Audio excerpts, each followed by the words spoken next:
Every monarchy on earth has traditions, but the British monarchy has a special talent for turning accidents into obligations.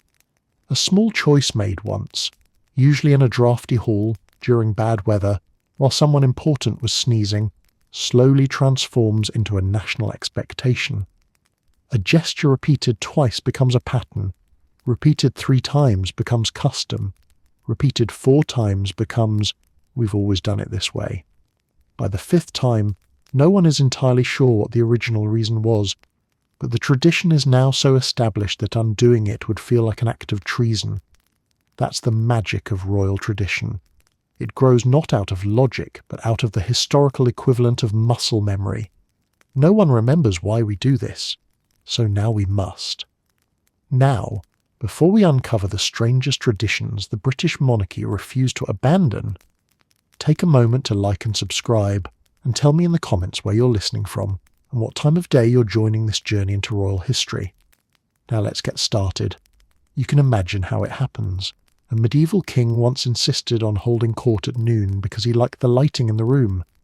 Over time, the lighting is nice at this hour, subtly mutated into, the king must appear at noon as a sign of divine order.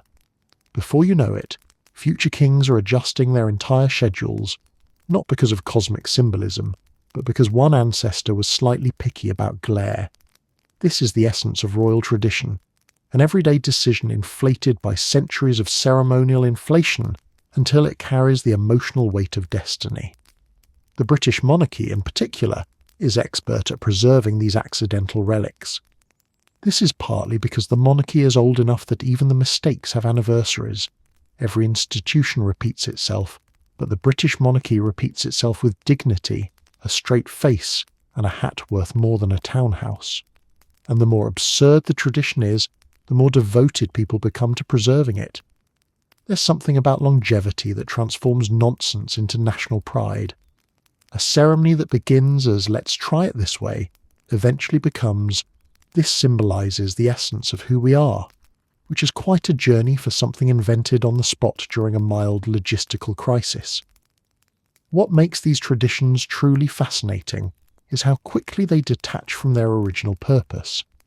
A medieval rule created to solve a practical issue, like preventing nobles from stabbing each other during meetings, morphs across centuries into a symbolic ritual about unity and respect. The symbolism grows, while the clarity about its origins evaporates.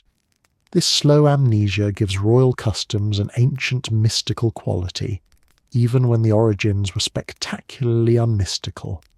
You have centuries of scholars debating the purpose of a ritual that started because someone tripped once and didn't want to admit it. And then there's the royal reluctance to change things once they've stuck.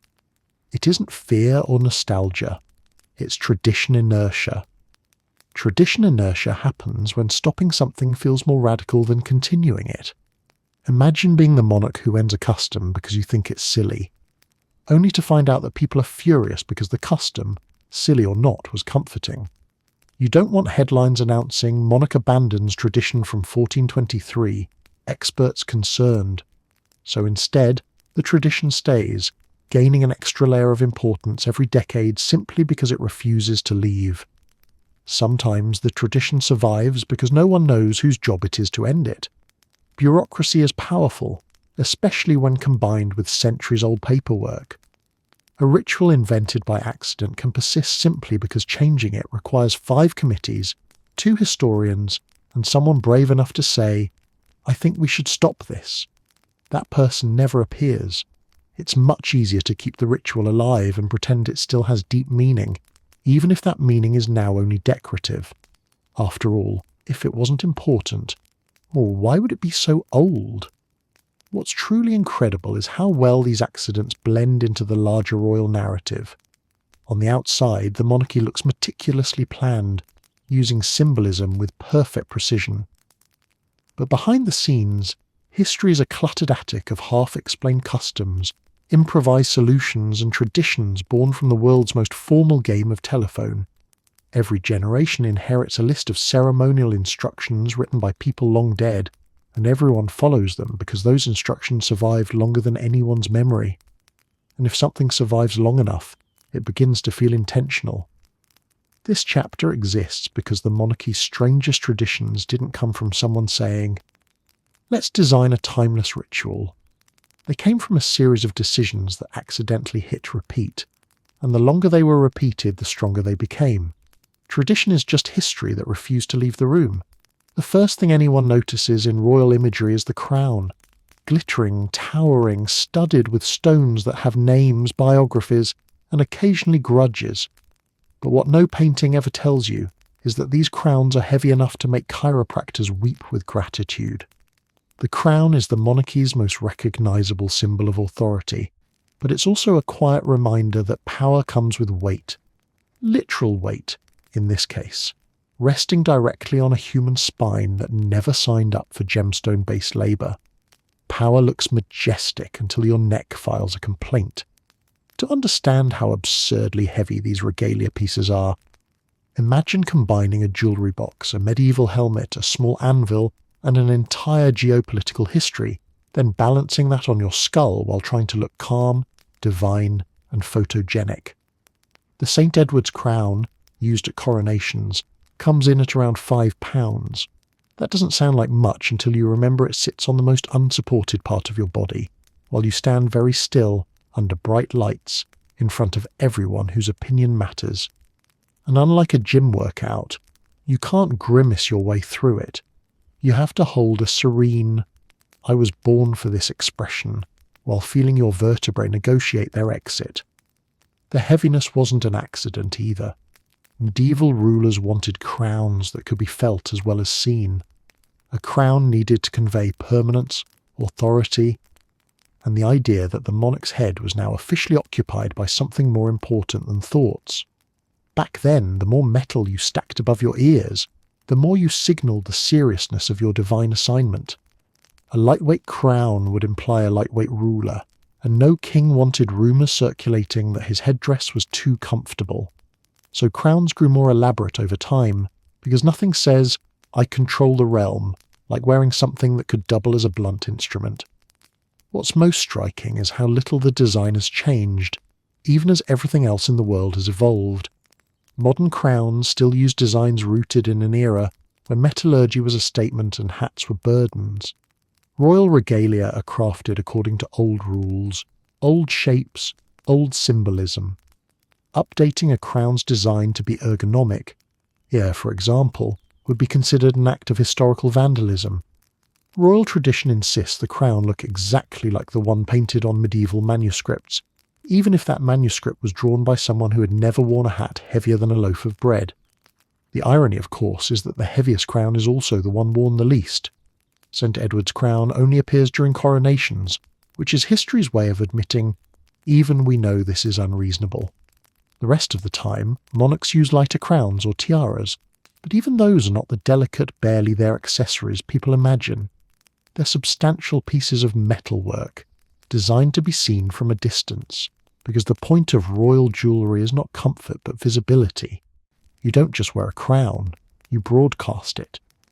There are stories, discreetly told by royal observers, of monarchs practicing walking with the crown before the ceremony.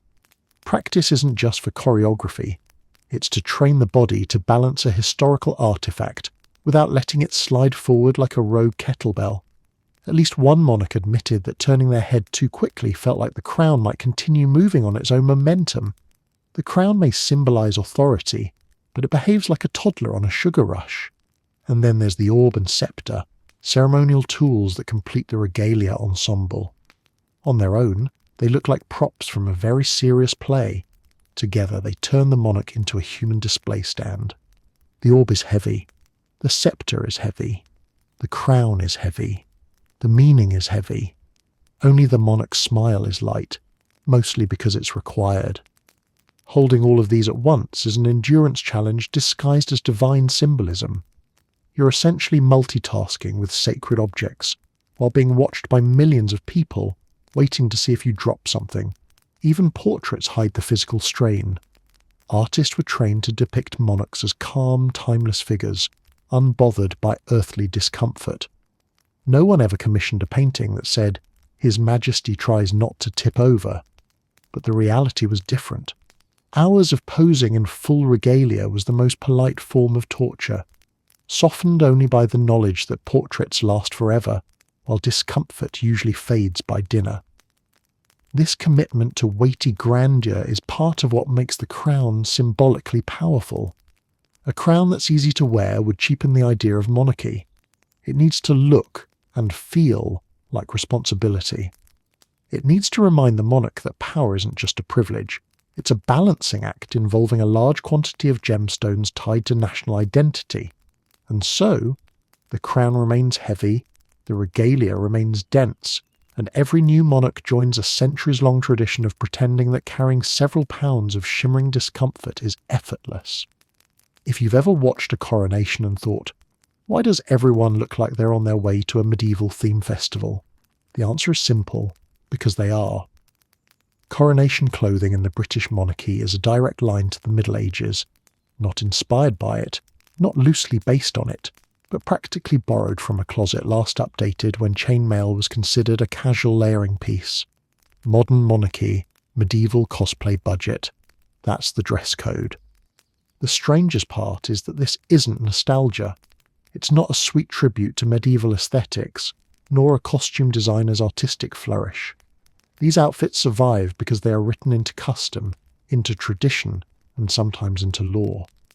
The robes, mantles, tunics, embroidered coats, and elaborate accessories worn by monarchs, peers, clergy, and assorted ceremonial officials are not optional. They're inherited obligations, faithfully reproduced every time a coronation rolls around. Removing them would feel like rewriting history with a Sharpie. To understand why, you have to picture the earliest coronations that set the template. Medieval Europe loved visual symbolism. The church loved it even more. Everything had to look holy, ancient and authoritative, even if that meant layering fabrics until the monarch resembled a walking tapestry. Generations grew up believing that rulers should appear as distant, elevated figures almost glowing under the weight of ritual meaning and gold embroidery. And because medieval society had the organisational flexibility of a bookshelf made of wet wood, once a clothing pattern stuck, no one dared touch it. As centuries passed, the world changed. Empires rose and fell. People discovered electricity, hygiene, and breakfast foods that weren't suspicious. But coronation clothing, that remained firmly in the realm of don't touch it. The outfits persisted because tradition persisted. Tradition persisted because outfits persisted. It became a circular justification loop, with robes at the centre, silently reminding everyone that history doesn't update itself. Take the imperial mantle, for example, a garment so extravagantly medieval it practically chants in Latin. Its heavy brocade, thick gold thread, embroidered symbols, and yes, fur trim that once meant royal dignity, and today means, please don't ask how old this design is. When worn, it drapes like a portable curtain, turning the monarch into a combination of sovereign stage backdrop and mobile museum exhibit. And the reason it looks like that, because that's how it looked centuries ago. Consistency is the entire point. The peers and aristocrats fare no better. Their coronation robes, long red capes lined with rows of ermine spots, are pure medieval fashion logic. Back then, rare fur symbolised status. Today, it symbolises continuity. The garment isn't designed for comfort or mobility, it's designed for recognition. You're meant to see a coronation robe and think, that is a person participating in something ancient. Whether the person inside is overheated, struggling to manoeuvre through a doorway, or trying not to trip is not the concern of tradition. Even the fabrics themselves follow medieval rules. Coronation garments are made of materials that were prestigious in the Middle Ages: velvet, silk, brocade, ermine. You won't find polyester, you won't find modern synthetics, and you certainly won't find a zipper. Everything is hand-sewn, hand-embroidered, and deliberately anachronistic. Wearing these clothes is not about looking modern, it's about looking timeless. The irony is that timeless in this context means very specifically medieval. The designs are packed with symbolism too: embroidered flowers, heraldic beasts, religious motifs. These aren't just decorative, they're declarations of legitimacy. Back in the Middle Ages, when literacy rates were abysmal, and the average person's biggest daily concern was surviving the week, symbols were shortcuts for meaning. A lion meant strength, a rose meant lineage, a cross meant divine approval. Those meanings stuck, and so the garment stuck with them. And then there's the simple fact that altering any of this would require someone taking responsibility. Imagine being the monarch who announces, "We're updating the coronation wardrobe to something breathable." That person becomes known as the one who modernized the robes, which sounds innocent enough until you remember that royal tradition is a collection of fragile, interconnected rituals. Change one piece and people suddenly worry you're planning to replace it all with cardigans and sensible shoes. The safest choice is always the oldest. The end result is a coronation that looks like a medieval pageant reenacted with royal funding. Everyone involved is wearing clothing designed for an era without heating, photography, or ergonomic awareness. It's a visual commitment to a time period that hasn't existed in centuries, yet continues to shape national identity through embroidered symbolism and garment weight. There's something strangely admirable about it. Modern fashion trends evaporate faster than a polite cough, but coronation clothing is eternal. It doesn't follow the times, it forces the times to pause and watch history play dress-up. The garments declare that monarchy is not about the present moment. It's about the long line of people who wore the same outfits before you, and the long line who will wear them after. Of all the objects that embody royal tradition, the strangest survivor is not a crown, not a sceptre, not a jewel-encrusted relic. It's a spoon. A very old spoon. A spoon so determined to stay relevant that it has outlived empires, dynasties, plagues, revolutions, and every attempt by modern logic to quietly replace it with something less spoon-like. This spoon is older than common sense, and still working. Today it's known as the coronation spoon, a delicate, slender piece of medieval metalwork used during the anointing ritual. It is the oldest surviving piece of royal regalia, and by oldest, we're not talking grandparent antique. We're talking crafted when knights still debated whether baths were a monthly luxury. Estimated to date from the 12th century, the spoon has witnessed more royal drama than any document, crown or ceremonial robe. It was present before Britain became Britain, before parliaments were powerful, before forks were fashionable, and long before anyone thought preserving medieval tableware for 1,000 years was an excellent idea. What makes the spoon especially fascinating is its improbable survival. Most regalia were destroyed, melted, sold, or lost during various historical upheavals, particularly the 17th century, when Oliver Cromwell decided the monarchy didn't need expensive toys. Almost everything was destroyed, everything except the spoon. Why? Because someone hid it. Not a royal guard, not a high official, just a practical-minded individual who recognised that this humble utensil was important enough to tuck away before it met the melting pot. And so, the spoon survived a purge of royal symbols simply because it was small enough to fit in a coat pocket. Since its rediscovery and reinstatement, the spoon has become a cherished relic. Its design is unmistakably medieval. A deep, narrow bowl split by a ridge, 2 little decorative pearls perched on the handle, and intricate engravings worn soft by centuries of use. If you found it in a museum display about medieval domestic life, you'd nod politely and think, "Lovely old spoon." The only difference is that this spoon isn't retired behind glass. It still has a job. Its job is to hold sacred anointing oil during a coronation. Oil is poured into the bowl, then applied to the monarch using a special brush or fingertip depending on the custom of the time. The act of anointing is meant to symbolise divine approval, a connection to ancient ritual that predates everything else in the ceremony. And while many tools have been redesigned or recreated over the centuries to match changing tastes and royal preferences, the spoon remains defiantly original. It isn't a reproduction.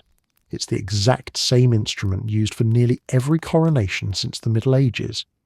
The idea that one of the most solemn moments in British royal history relies on a medieval spoon feels almost comedic. Everything else in the coronation is grand. The robes shimmer, the crown sparkle, the jewels gleam. But the anointing moment is facilitated by something that looks like it should be stirring an alchemist's tea.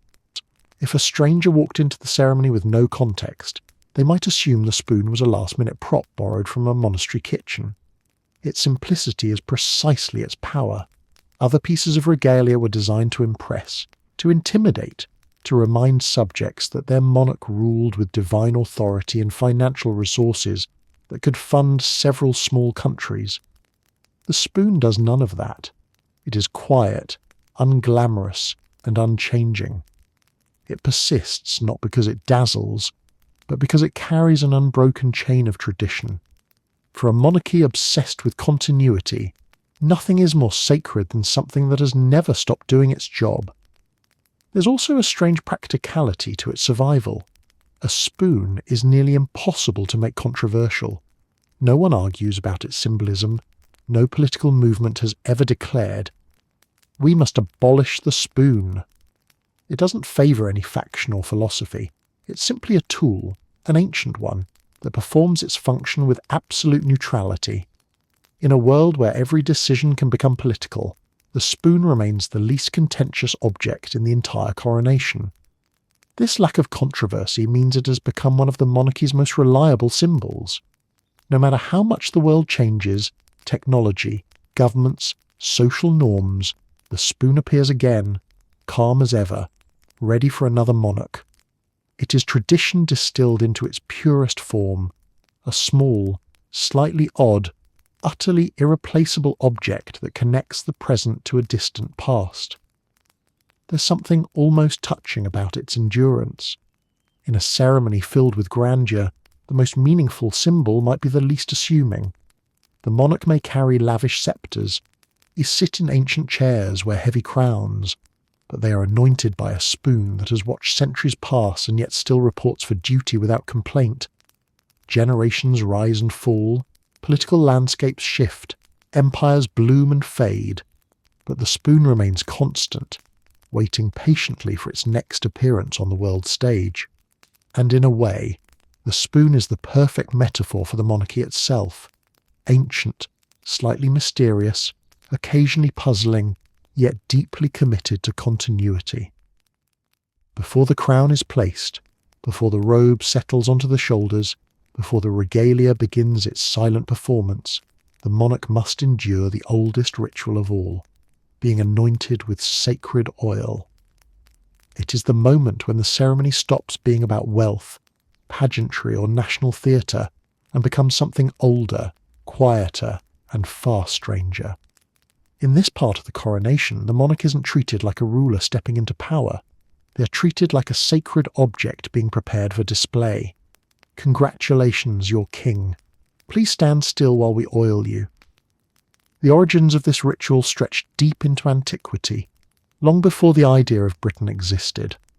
Anointing was once a universal language of divine legitimacy. Kings were not merely crowned, they were consecrated, symbolically upgraded from mortal human to God-approved leader.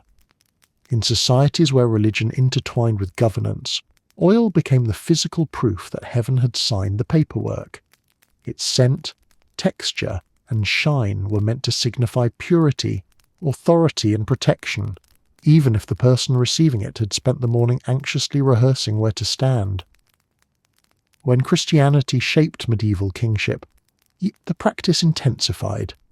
Monarchs were believed to rule not only by inheritance but by divine appointment. The oil applied during a coronation became the bridge between earthly duty and heavenly sanction. You weren't just taking a job, you were being physically marked as chosen. And so the ritual solidified. The monarch must be anointed on specific parts of the body, using carefully prepared oil, under the watchful eyes of clergy trained to treat the entire moment as a sacred transformation. By the time this ritual reached its classical form in British coronations, it had become the emotional core of the ceremony. The spectacle of crowns and robes could impress a crowd. The anointing, however, was for the soul. It often happens behind a canopy or screen, hidden from public view, as if the sacredness would evaporate under direct observation.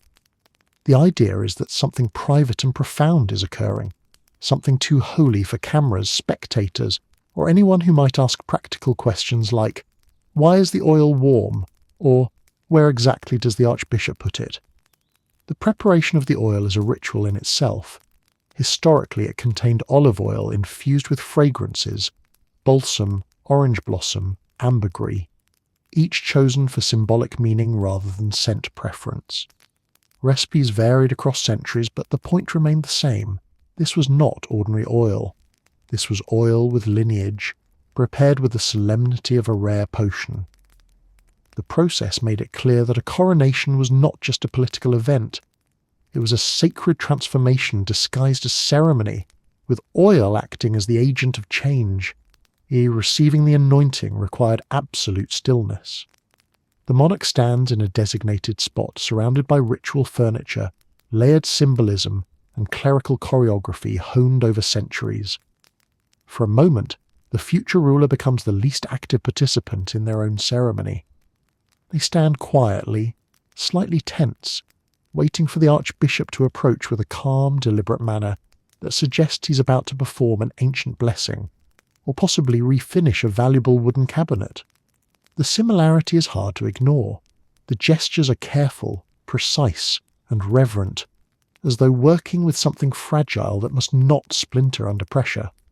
The oil is applied to specific locations, traditionally the hands, chest, and head, each spot carrying its own symbolism: hands for service, chest for sincerity, head for wisdom. None of this is said aloud in the moment.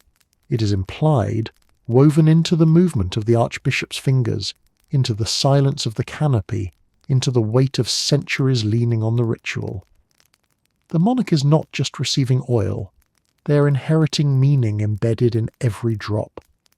What makes this ritual so strange to modern eyes is the contrast between its ancient origins and its continued presence in a world overflowing with technology, secular thinking, and convenience.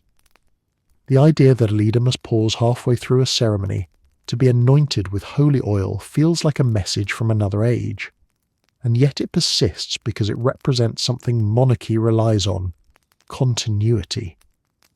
The anointing moment is a reminder that kingship is not merely administrative, it is symbolic, spiritual, and anchored in history older than any crown. While the rest of the coronation dazzles with visual spectacle, the anointing remains deliberately modest. No jewels, no trumpets, no ceremonial officers in velvet robes. Just a monarch, an archbishop, a spoon, and a ritual unchanged by time. Because of that simplicity, the moment often feels more authentic than anything else in the ceremony. It strips away the costume drama and reveals the ancient roots of kingship. Something solemn enough that even the most skeptical observer pauses for a moment and thinks, "Wow, this is different." And then, as suddenly as it began, it ends. The oil is absorbed, the canopy is removed, and the monarch emerges renewed and prepared for the next phase of the ceremony. They are no longer simply a person wearing expensive clothing. They are a consecrated sovereign, ready to hold scepters, bear crowns, and participate in rituals that will be photographed, televised, and analysed for years. But beneath all that grandeur lingers the strange truth. One of the most powerful individuals on earth just spent several minutes standing perfectly still while being gently oiled by a religious official. It is both deeply symbolic and faintly absurd, a perfect intersection of tradition and human vulnerability, preserved across centuries because it means something, even if no one can fully agree on what that meaning is. Coronations are full of glittering objects, golden orbs, jeweled scepters, embroidered robes, but none of them hold quite as much symbolic weight as the coronation chair. At first glance, it looks like something you'd find in the Do Not Touch section of a medieval museum. Up close, it looks even older. The wood is worn, meaning the lines are uneven, and the paint has mostly surrendered. Yet this chair occupies a position of such importance that monarchs can't avoid it. Historians can't stop debating it, and tourists can't believe it hasn't collapsed yet. It's not a throne, it's a very old problem with legs. Constructed in the early 14th century, the coronation chair has a life story longer than most countries. Commissioned by King Edward I, it was specifically designed to hold one of the most politically charged artefacts of the Middle Ages, the Stone of Scone. Yes, the chair is built around a rock, not next to a rock, not above a rock, around it. This unusual architectural choice wasn't a matter of royal interior design preferences, it was a statement. The Stone of Scone had been used for Scottish coronations for centuries, and when Edward I brought it to England, embedding it into a coronation chair sent a very clear message: this belongs to us now. From that point onward, every English and later British monarch was crowned while sitting atop this layered symbol of conquest, continuity, and carpentry. The chair itself was originally gilded and decorated with elaborate patterns, but medieval artistry was no match for centuries of exposure, restoration attempts, and occasionally rough handling. The surviving paint hints at past grandeur, but today it looks like the kind of antique that squeaks its own complaints. Despite its age and appearance, the chair's importance only grew. It became the centerpiece of the coronation rite, a physical link connecting each monarch back to the medieval past. Monarchs may change, empires may crumble, but the chair remains, a steady and stubborn. It's one of the few objects in royal tradition that no one dares alter, update, or replace. Even suggesting a newer, more comfortable version would feel like proposing to modernize gravity. What makes this chair particularly fascinating is its dual identity, part throne, part reliquary. The Stone of Scone, positioned beneath the seat, transforms the entire structure from simple furniture into a shrine of political inheritance. For centuries, the stone symbolised Scottish sovereignty. Placed under the coronation seat, it became a quiet but powerful reminder of unity under a crown. Even after the stone was returned to Scotland in the 1990s, it continues to travel back to Westminster Abbey for coronations, as though history insists on attendance. Sitting on the chair is a rite monarchs cannot escape. And while paintings depict the moment as serene and majestic, the physical experience is something else entirely. The chair is old, very old. Its wooden frame is unforgiving, its edges are blunt, and its surface has not been updated for comfort in several hundred years. There are modern stadium seats more ergonomic than the throne of a king. But comfort is not the point. Tradition is.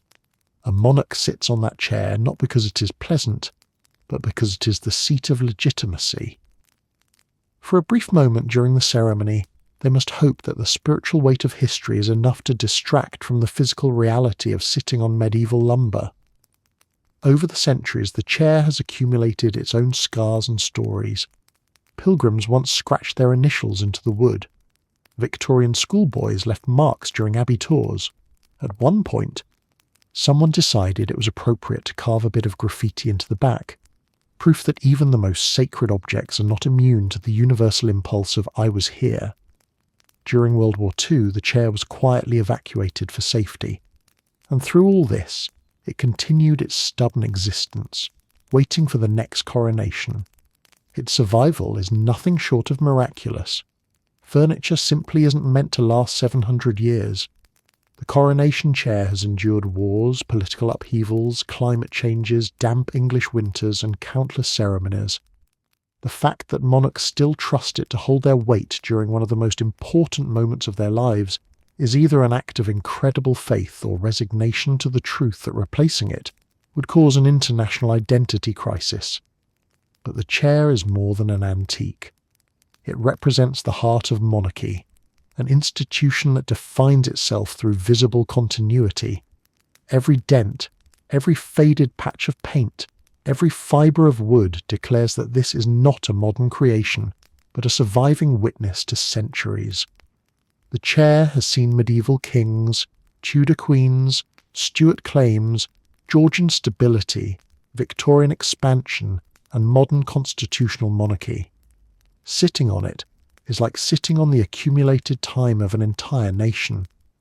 This mixture of fragility and importance gives the chair a kind of quiet authority. It doesn't gleam like a crown or dazzle like jewels. It doesn't move or impress or intimidate. It simply exists, old, unchanging, impossible to ignore. And that is exactly why it matters. In a ceremony dedicated to continuity, the chair's age is its power. No one questions why it looks ancient. That's the point. By the time the monarch rises from it, the chair has done its job. The moment passes, but the chair remains, waiting for the next coronation, ready to support the next sovereign, and silently reminding everyone that history, once built into a piece of furniture, becomes nearly impossible to retire. Every coronation comes with its share of ancient objects, ceremonial gestures, and symbolic accessories, but nothing captures the full, tradition refuses to retire energy quite like the stone of Scone. It is, at its core, a rock, a rectangular, weather-beaten, pale sandstone block. But this is not an ordinary rock.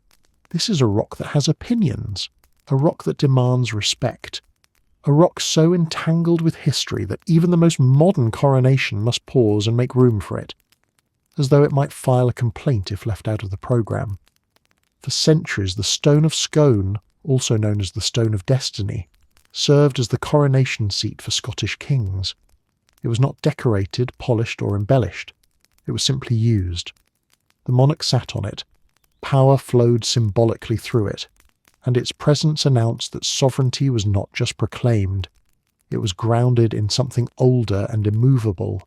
The stone was a physical metaphor for continuity, authority, and roots deep in the Scottish past. Its shape didn't matter. Its texture didn't matter. The stone's importance came from the belief that it had witnessed every legitimate ruler of Scotland, absorbing centuries of royal history like an object with memory.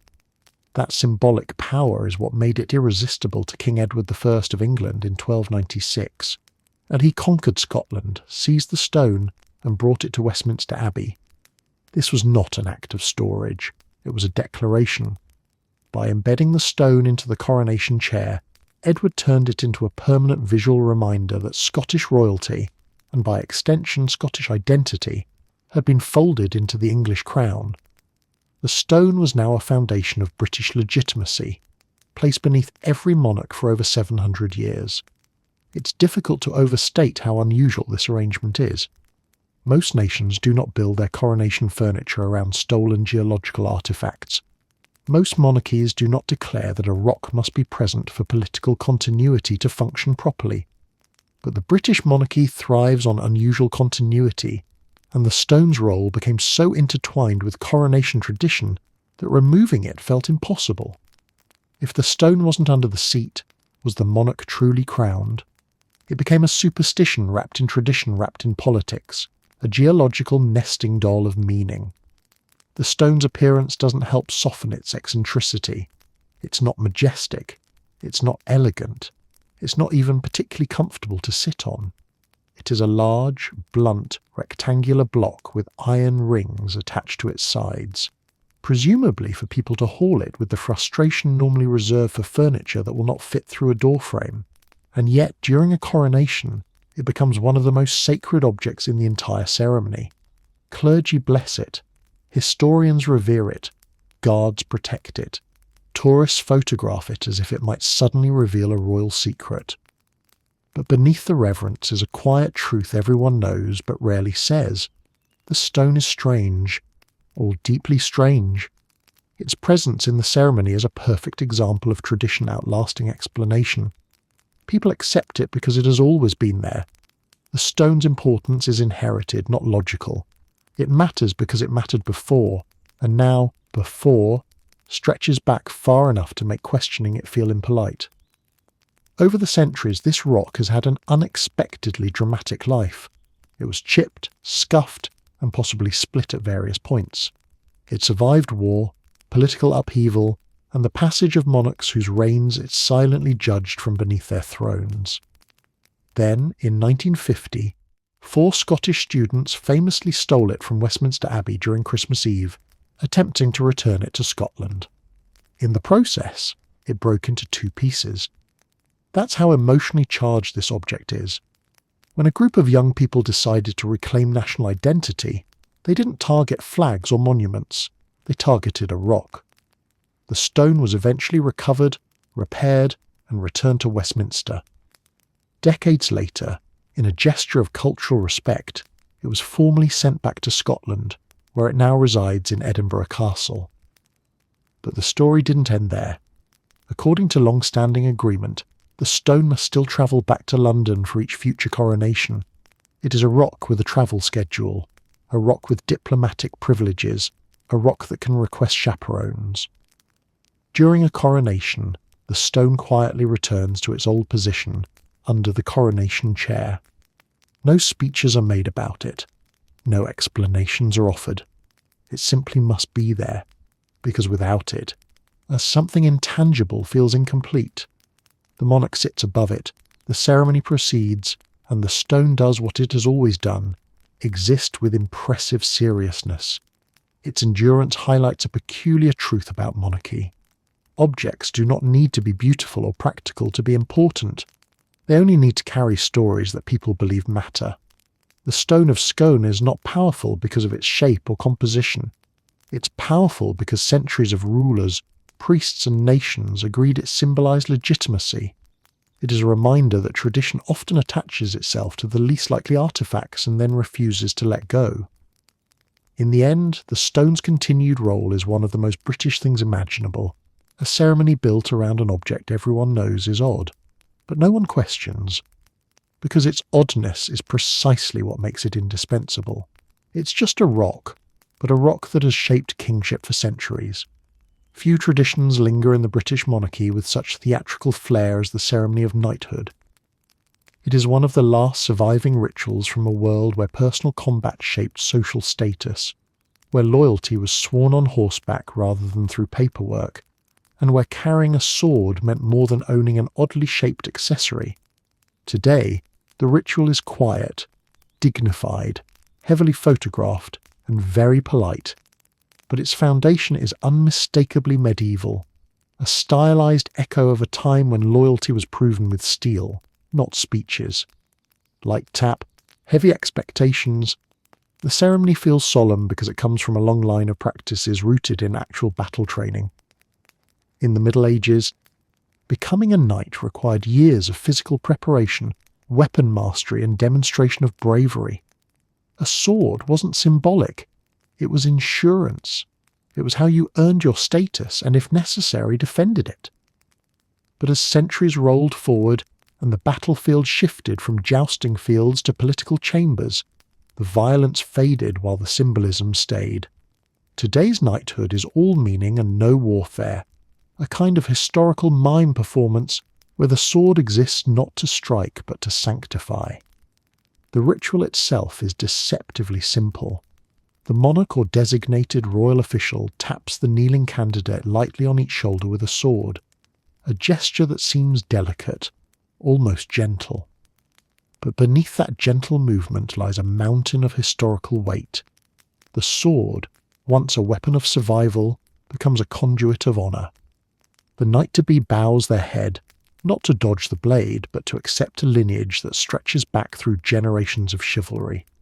It is a moment that fuses personal achievement with centuries of ceremony, merging modern recognition with the echoes of ancient valour. The sword used in the ceremony is usually ornate, often centuries old, and treated with reverence. It does not come out of storage without careful handling. It does not sit unused. It is an active participant in history, a piece of steel that cannot retire. Even though it no longer expects battle, it still carries the authority of its past. The monarch holds it with slow, controlled movements, as much to avoid mishaps as to respect the object's dignity, and the room settles into a silence that feels almost monastic. No one laughs, no one coughs. No one wonders aloud how unusual it is that a medieval gesture still bestows modern honours. Yet beneath all the solemnity, there is an undeniable theatrical quality. The gesture is choreographed, almost ritualistic in its pacing. The slow lift of the sword, the careful descent to the shoulder, the deliberate pause before repeating the motion, You can see the centuries moving with it. But because the blade is blunt and the motion is gentle, the whole thing carries a faint absurdity. It is a reenactment of a world that no longer exists but is too beloved to abandon. In its earliest form, knighthood involved more elaborate theatrics. Candidates bathed to symbolize purity, kept vigil overnight in a chapel, and sometimes swore oaths on relics or holy texts. By comparison, today's ceremony is streamlined. No armour, no incense, no elaborate prayers, but the heart of the ritual remains intact. It still asserts that honour can be granted through a gesture, that recognition can be bestowed with a sword's touch, and that a monarch's symbolic approval carries weight even in a world that no longer requires armoured warriors. Knighthood has also grown more inclusive and flexible over time. No longer limited to military service or noble birth, modern knighthood honours contributions to arts, sciences, charity, diplomacy, or simply decades of work that strengthen society. Yet the sword remains, hovering above the shoulder like a link to a past in which recognition came at the edge of a blade. The transformation is striking. What was once a badge of martial prowess is now a ceremonial thank you note delivered in steel. What keeps the ritual alive is its ability to balance grandeur and simplicity. It requires no stage tricks, no special effects, no elaborate machinery, just a sword, a sovereign, and a moment of bowed respect. In an era when honours can be emailed, awarded through online nominations, or announced in press releases, the fact that the monarchy insists on kneeling and tapping with medieval precision gives the ritual a gravitas that is rare in modern public life. It is slow, deliberate, and unapologetically old-fashioned. The sort of thing that persists because it does not try to justify itself. It just exists, quietly defying the rush of the modern world. There's also something unmistakably human about it. For all the swords, robes, and royal settings, the ceremony is intimate. Two people sharing a moment with centuries looking on. The candidate kneels, acknowledging the weight of the honour. The monarch taps their shoulders, acknowledging the worth of their deeds. Everything else, photographs, announcements, public reactions, comes later. The ceremony itself remains a private agreement wrapped in public ritual. In the end, knighthood is the perfect example of how the monarchy preserves tradition, not by freezing time, but by letting symbolism evolve while the gestures stay. The sword no longer defends kingdoms, but it still defines honour. The tap no longer prepares someone for battle, but it still signifies readiness. And the ritual, stripped of its original danger, survives because it continues to make people feel part of something older than themselves. If you ever watch a state ceremony in Britain and feel momentarily confused about the century you're in, that's entirely intentional. The peers, those members of the aristocracy who appear at major royal events, do not merely dress formally, they dress historically.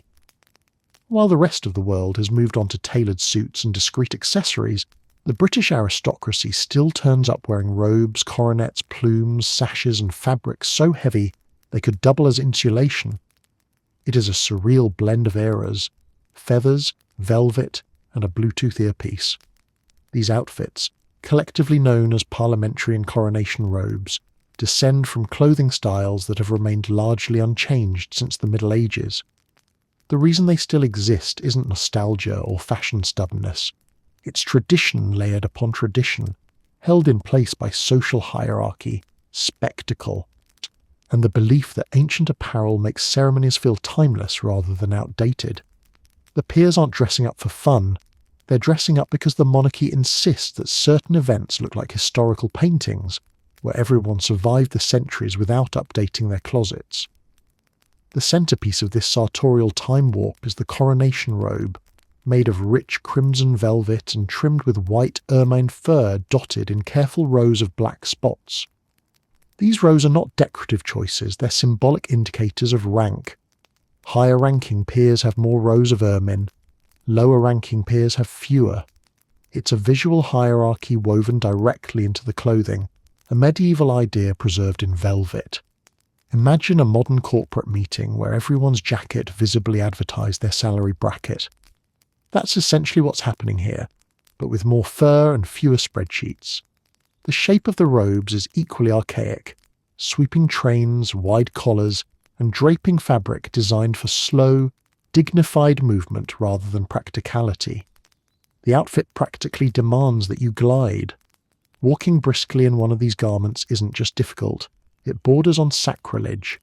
These robes insist on ceremony, on theatre, on pageantry that expands into the air like incense, and because they're worn so rarely, usually only at coronations or major state openings, each appearance feels like a scene from a centuries-spanning drama where the actors refuse to change costume. Accessories are no less dramatic. Coronets, small crowns worn by peers, sit atop heads in perfect symbolic alignment, each shape coded to rank. Some have pearl-tipped points. Some are gold circlets, some alternate designs based on ancient heraldic rules. They look quaint, ceremonial, and faintly impractical, especially when perched above a discreet modern headset feeding live instructions from event coordinators. Seeing a person dressed like a medieval noble quietly adjusting their wireless earpiece is a reminder that tradition and technology coexist, not because they blend well, but because neither wants to budge. The feathers too persist. Tall plumes attached to coronets or hats are part of specific orders and ranks, fluttering with every carefully measured step. In an era of sleek minimalism, these plumes feel almost rebellious in their extravagance. They announce status not quietly but exuberantly, a nod to a time when fashion communicated everything from loyalty to lineage. Why does all this endure? Because the monarchy's biggest strength is visual continuity. A coronation without peers in medieval outfits would look too modern, too stripped down, too much like any other formal gathering. The costumes turn the event into a living tapestry, recognizable, predictable, and deeply rooted in a past that Britain uses to define its national identity. If everyone showed up in minimalist suits, the ceremony would lose the storytelling quality that makes it distinct. The robes remind people that they are witnessing something old enough to have survived entire civilizations. There's also personal pride involved. Peers inherit not only titles but responsibilities, one of which is representing ancient orders and traditions. Wearing the robes is a way of stepping into that lineage, embodying centuries of family and national history. Even those who normally dress in modern clothing embrace the transformation for the sake of the ceremony. The outfit says, "For today, I am not simply a public official or a private citizen. I am a character in centuries of continuity." The result is a beautifully bizarre spectacle. Individuals who likely use smartphones, laptops, and navigation apps walk into a ceremony dressed like they might consult an illuminated manuscript at any moment. They move with the careful choreography the robes require, adjusting sleeves that weigh more than most winter coats. They bow at the correct angles, stand at the correct marks, and quietly ignore the fact that some elements of their outfits were fashionable when castles still had drawbridges. The contrast is striking, yet strangely effective. It gives the ceremony a sense of suspended time, a moment where modern Britain acknowledges its medieval backbone without apology. The outfits do what modern clothing cannot. They transform the participants into symbols. In that space, history is not something looked at from a distance. It's worn, carried, and performed. By the time the ceremony ends and the peers return home, often shedding the robes for far lighter clothing, the illusion dissolves. They go back to emails, meetings, and everyday life. But for a few hours they are time travellers with titles, stepping into the past through the wardrobe of an era that refuses to leave. In a world where everything moves faster each year, news cycles, communication, the delivery of questionable online purchases, the British monarchy remains deeply committed to one principle: slow walking, not leisurely walking, not casual strolling. We're talking ceremonial, exaggerated, hyper-controlled pacing that transforms a basic act of locomotion into a theatrical event.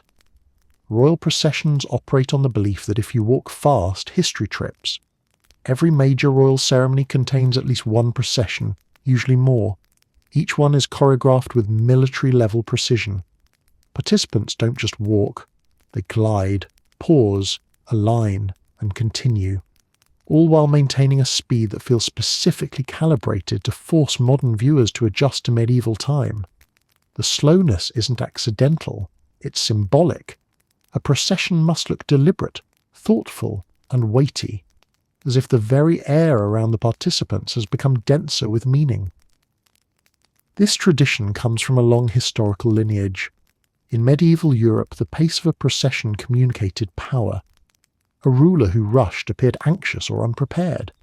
One who moved slowly radiated control, authority, and composure. Moving slowly was a kind of visual proclamation. I'm so confident in my rule that even time waits for me. Over centuries, that symbolism became entrenched. Today, even with cameras, global audiences, and tight broadcast schedules, royal processions maintain their slow, steady rhythm as though immune to the demands of modern life. The mechanics of the procession make the whole thing even more remarkable. Participants wear heavy clothing, often layered with embroidery, velvet, or ermine. Many carry ceremonial objects.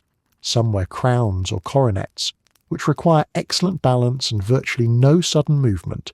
And then there are the guards and heralds, whose uniforms demand flawless posture and steady steps. Walking slowly in such attire is not simple. It is an act of endurance wrapped in elegance. No one breaks formation. No one speeds up. If a shoe pinches, if a robe slips, if gravity suddenly launches an internal rebellion, they keep walking. Observers often describe royal processions as majestic or dignified, but the slowness is part of what creates that effect. The pace forces attention. It stretches the moment, allowing every gesture and detail to be seen. In fast motion, tradition becomes decoration. In slow motion, it becomes significance. Watching a monarch or a group of peers process through a hall is like watching time perform a ritual. Each measured step suggests continuity. Each pause silently insists that the ceremony is older than anyone present, larger than any individual role. This choreography extends beyond indoor halls. Outdoor processions, often accompanied by mounted guards, require even more precision. Horses are trained to move in rhythm, creating waves of synchronized motion. Bands play at tempos deliberately chosen to match the procession's slow pace. Even the weather, rain, wind, or cold, does not interrupt the ritual slowness. Tradition does not reschedule itself for mild discomfort. The contrast with modern expectations is part of the fascination. We live in a world where people become irritated if a video takes 5 seconds to load. Watching a royal procession demands patience. It invites the viewer to step out of modern time and into ceremonial time, where slowness is not inefficiency, but intention. The pace is a reminder that heritage cannot be rushed, and that moments of national symbolism require room to breathe. This does not make the ritual immune to criticism. Some argue it's unnecessarily elaborate, but its very slowness is its defense. If tradition moved quickly, it wouldn't feel like tradition. Behind the scenes, the planning is extensive. Participants rehearse the pacing, sometimes multiple times, to ensure the timing feels organic without being improvised. Footsteps must align with music, with camera cues, with the positioning of the monarch, with the speed of horse guards, and with the movement of ceremonial officers whose expressions must remain appropriately neutral. A single misstep could disrupt the visual rhythm, creating a ripple effect through the long chain of participants. Slowness, ironically, requires intense precision. For the monarch, the slow walk carries its own symbolism. It marks the transition from private individual to public figure, from person to personification of the state. The controlled pace allows the weight of the moment to settle visibly. Every step is a performance of stability. If the chair, the robes, and the regalia represent continuity, the walk represents control. A monarch who moves calmly and steadily communicates readiness to bear the responsibilities of rule. Even modern viewers, accustomed to speed in everything else, often find themselves absorbed by the pacing. There is something hypnotic about watching a line of individuals move with such synchronized deliberation. It feels almost ceremonial in the truest sense, a moment when time stretches and the present becomes a bridge between past and future. The slow walk becomes a ritual heartbeat. Of course, the slowness also creates moments of quiet humour. There is always the question of how many participants are silently praying that nothing goes wrong, that a robe won't snag, a shoe won't slip, or a wobbling coronet won't attempt freedom. Yet even these vulnerabilities add humanity to the ritual. They remind us that beneath the layers of tradition and symbolism are living people trying very hard to walk at a speed no human naturally chooses. By the end of the procession, when everyone has reached the appointed spot, the tension softens and the ceremony transitions into its next phase. But the impression lingers. In a world defined by speed, the monarchy insists on slow movement as a declaration of identity. It is a message spelled out in footsteps. Tradition does not chase time, it guides it. Before words, before formal speeches, before any polite exchange of pleasantries, the most ancient language of monarchy is movement. And nowhere does that language appear more clearly than in the bows and curtsies offered to royalty. Gestures so precise, so choreographed, and so deeply rooted in etiquette that they might as well be equations. Welcome to the geometry of respect, where one wrong angle and you've insulted 6 centuries. The bow and curtsy didn't emerge from a desire to look elegant. They grew out of medieval power structures where displaying your vulnerability was a sign of trust. Lowering your head meant showing you had no intention of attacking. Bending your knees meant you couldn't run, lunge, or draw a dagger in surprise. What began as a practical demonstration of harmlessness evolved over time into a ritual of respect. Long after the danger passed and the daggers were replaced by fountain pens. Today, no one worries about sudden swordplay at Buckingham Palace, but the gestures remain. They've been refined, softened, and carefully codified. There are angles, depths, and timing to consider. You can't simply flail downward in a vague direction and hope for the best. A proper bow or curtsy has rules, centuries of them. Feet placed at just the right spacing, spine straight without stiffness, head dipped but not buried, gaze lowered without losing awareness. It is a dance disguised as courtesy. The bow, typically performed by men, is subtle, a gentle incline from the neck, not the waist. Bow too shallow, and you seem dismissive. Bow too deep, and you look like you've lost something on the carpet. The aim is to communicate respect without melodrama. Or a monarchy does not require theatrical displays. It requires precise, dignified gestures.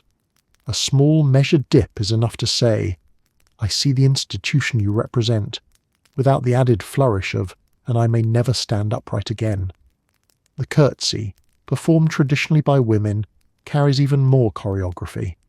It is an elegant descent, one foot sliding behind the other, knees bending in unison as the torso lowers in a controlled arc. The challenge lies in keeping the upper body serene while the lower body performs its acrobatics, a feat made exponentially more difficult if one is wearing heels, long skirts, or clothing not designed with movement in mind. A good curtsy looks effortless, but effortlessness is the result of practice, balance, and the silent hope that gravity remains cooperative. The reason these gestures feel almost mathematical is because they are. Centuries of etiquette hardened into formulas. Royal protocol schools teach the precise motions, not because the monarchy demands theatrical reverence, but because tradition insists that gestures endure the same way relics and regalia do. A bow is not just a bow, it is continuity. A curtsy is not simply bending, it is acknowledgement of history. This doesn't mean the gestures are rigid. They've evolved with time and context. The expected depth of a bow or curtsy has softened as society modernized. People no longer fall to their knees in elaborate displays like they might have during the Tudor or Stuart eras. Today's gestures are smaller, gentler, symbolic rather than submissive. They communicate respect without requiring self-abasement. Yet even at their simplest, They remain choreography with a lineage. During major ceremonies, these gestures transform into a coordinated ballet. Peers bow as the monarch enters, officials bow at designated cues, and each movement is planned to create a ripple of synchronized respect through the room. It's ceremonial geometry in motion, lines, arcs, and angles forming a silent language shared by hundreds of participants. Even the timing matters. Bow too soon and you look overeager. Bow too late and you risk appearing indifferent. The sweet spot is where tradition meets intuition. The audience often sees only grace and poise, not the nervous calculations behind the scenes. Participants must remember their cues, mind their footing, and ensure their clothing doesn't interfere with the gesture. A robe snagged underfoot, a heel too high, a skirt too tight. Any of these can turn a curtsy into a dramatic reinterpretation of gravity. And while small missteps are forgiven, the possibility of committing a historical faux pas haunts many newcomers. No one wants to be remembered as the person who bowed at the wrong time in front of millions. What makes this entire choreography so enduring is its subtle power. A bow or curtsy reminds everyone present that monarchy is not just about crowns, ceremonies, or regalia. It is about relationships. These gestures acknowledge the structure that binds people to the institution. They declare, without words, "I recognize what you represent," as the monarch responds with a nod that says, "And I acknowledge you in return." It is a reciprocal ritual, not a one-sided performance. Even in private audiences, where cameras are absent and formal robes replaced by ordinary clothing, the gestures continue. They signal the boundary between the royal world and the everyday one. Once the bow is made and the moment marked, conversation becomes more relaxed. The choreography creates the frame that allows the human interaction to unfold. What makes this tradition particularly striking in the modern age is how naturally it coexists with contemporary life. A person who bows in front of royalty may spend the next moment checking their calendar on a smartphone. Someone who performs a perfect curtsy might later step into a car with automatic doors. These moments illustrate the monarchy's unique position. Ancient gestures performed in a world that no longer resembles the one that created them, and yet the gestures remain meaningful. Respect expressed through movement carries a universal resonance. There is something timeless about acknowledging someone with a quiet, deliberate gesture instead of hurried words. It slows the moment, grounds the participants, and reminds everyone present that ceremony is not meant to be rushed. It is meant to be felt. If there is one paradox at the heart of the British monarchy, it is this. The most visible person in the kingdom is also the least verbally expressive. The monarch appears constantly, smiling, waving, standing, processing, signing, yet rarely speaks their true thoughts aloud. It is a job defined not just by ceremony, but by a remarkable commitment to silence. Power means never explaining yourself, or anything. This tradition isn't accidental. It is the product of centuries of political evolution in which monarchs learned that speaking too freely could topple governments, shatter alliances, or spark national uproar before breakfast. In the earliest days of kingship, rulers were expected to speak boldly, command loudly, and proclaim their will. But once constitutional monarchy took shape, the role shifted from ruling to symbolizing. And symbols do not improvise. They do not debate. They do not take sides. They simply exist and absorb meaning from those around them. Thus emerged the peculiar rule: the monarch must not express political opinions, not publicly, not privately in any way that might become public, not accidentally, and certainly not emotionally. The sovereign may think, may advise, may caution, but not declare. Their silence is a protective shield, not just for themselves, but for the entire system. If the monarch speaks out of turn, the illusion of impartiality dissolves.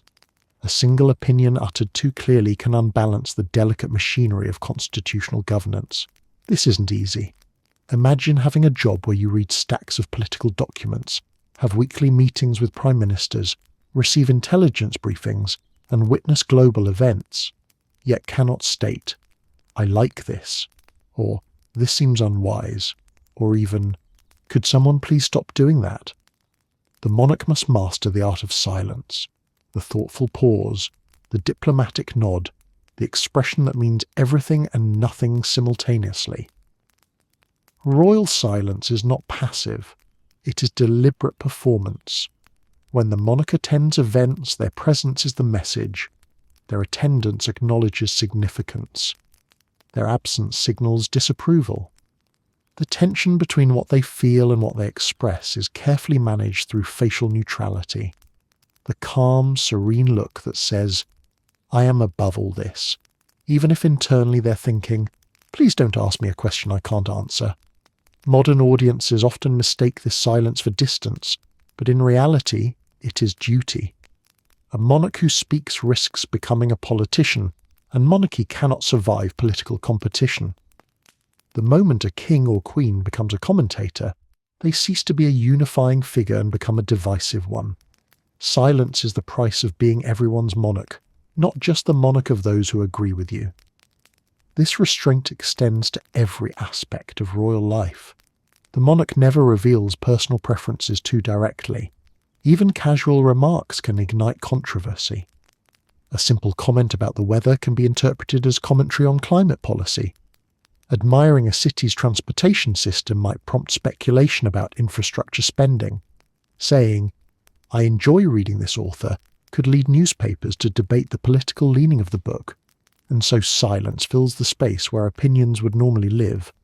Royal speeches, when they occur, are masterpieces of careful construction, important, ceremonial, but emotionally and politically neutral. Each sentence is sifted through advisors, checked for implications, cleared for neutrality. The monarch reads them with dignified calm, aware that every word carries the weight of centuries. Even their tone avoids strong inflection. They speak as if their voice must glide over the nation without disturbing anything beneath it. What fascinates many observers is how expressive this silence actually becomes. The monarch's lack of opinion creates room for interpretation. People project meaning onto their gestures, their clothing choices, their schedule, their expressions. A raised eyebrow becomes a diplomatic incident in the minds of commentators. A moment's pause becomes an editorial. The silence speaks loudly precisely because it must remain silent. This is why the walkabout, when the monarch greets the public, is so carefully managed. They engage but lightly. They converse but cautiously. Personal warmth is allowed. Personal revelation is not. Even humour must be neutral. The crown cannot afford preferences, even in jokes. Despite the difficulty, the silence creates stability.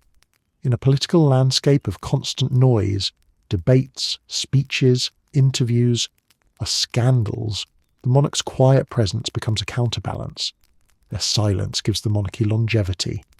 Politicians come and go, scandals erupt and fade, but the monarch remains quietly above the fray, untouched by the turbulence because they never step into it. This separation also creates emotional mystery. People feel they know the monarch because they've watched them for years, yet they rarely hear their unfiltered thoughts. This combination of familiarity and distance creates a sense of reverence that a more outspoken monarch could never achieve. The crown is stronger when the person wearing it speaks sparingly. And so, the tradition continues. The monarch smiles, stands, waves, signs, documents, meets leaders, travels the world, and remains silent at all the crucial moments. It is both an immense burden and an extraordinary skill. A discipline honed across decades until silence becomes second nature. Because in the monarchy, words can divide, silence unites. Royal titles have a peculiar power. They are meant to convey authority, lineage, geography, religion, and a faint sense that time has forgotten to tidy things up. In the British monarchy, this becomes an art form. A monarch's full title is not a name, it is an event. It is a verbal procession, a linguistic parade marching across centuries, collecting fragments of history like souvenirs. By the time you finish the title, the moment has passed. The tradition of long royal titles began in the age when rulers needed to list everything they controlled, either to intimidate rivals or to remind subjects why they should listen. Titles declared dominion, legitimacy, and status. They were verbal armour, decorative, heavy, and designed to impress. Over generations, more places were conquered, inherited, annexed, allied, or diplomatically persuaded to acknowledge the crown. Each came with its own label, and rather than clean things up, tradition did what tradition does best. It added layers. Thus emerged the majestic, sprawling structure of royal titulature. A monarch's full style might include references to kingdoms no longer fully governed, territories rearranged by history, and religious roles whose origins lie in centuries-old political compromises. The title becomes a living document, a fossil record of constitutional evolution, and a reminder that history rarely deletes anything it can comfortably store. Part of the charm and absurdity is that these titles often persist long after the practical power behind them dissolves. For example, once upon a time, British monarchs claimed dominion over large swathes of territory across Europe. Even when political changes removed those territories from direct control, the titles lingered like echoes that refused to fade. Each phrase speaks to a chapter of history, and removing one can trigger debates about identity, symbolism, or national memory. In monarchy, editing is not simple. Every word has a constituency. The most famous example is the phrase, "defender of the faith." Originally granted by the Pope to King Henry VIII for opposing Protestant reformers, it remained even after Henry famously broke with the Catholic Church. The irony is delicious. The title meant to affirm one faith stayed even as the monarch switched sides. But monarchy thrives on irony. It collects contradictions and wraps them in ceremony. Yet then there are the territorial references, phrases like, "of the United Kingdom of Great Britain and Northern Ireland," "head of the Commonwealth," and older statements of sovereignty that once extended across oceans.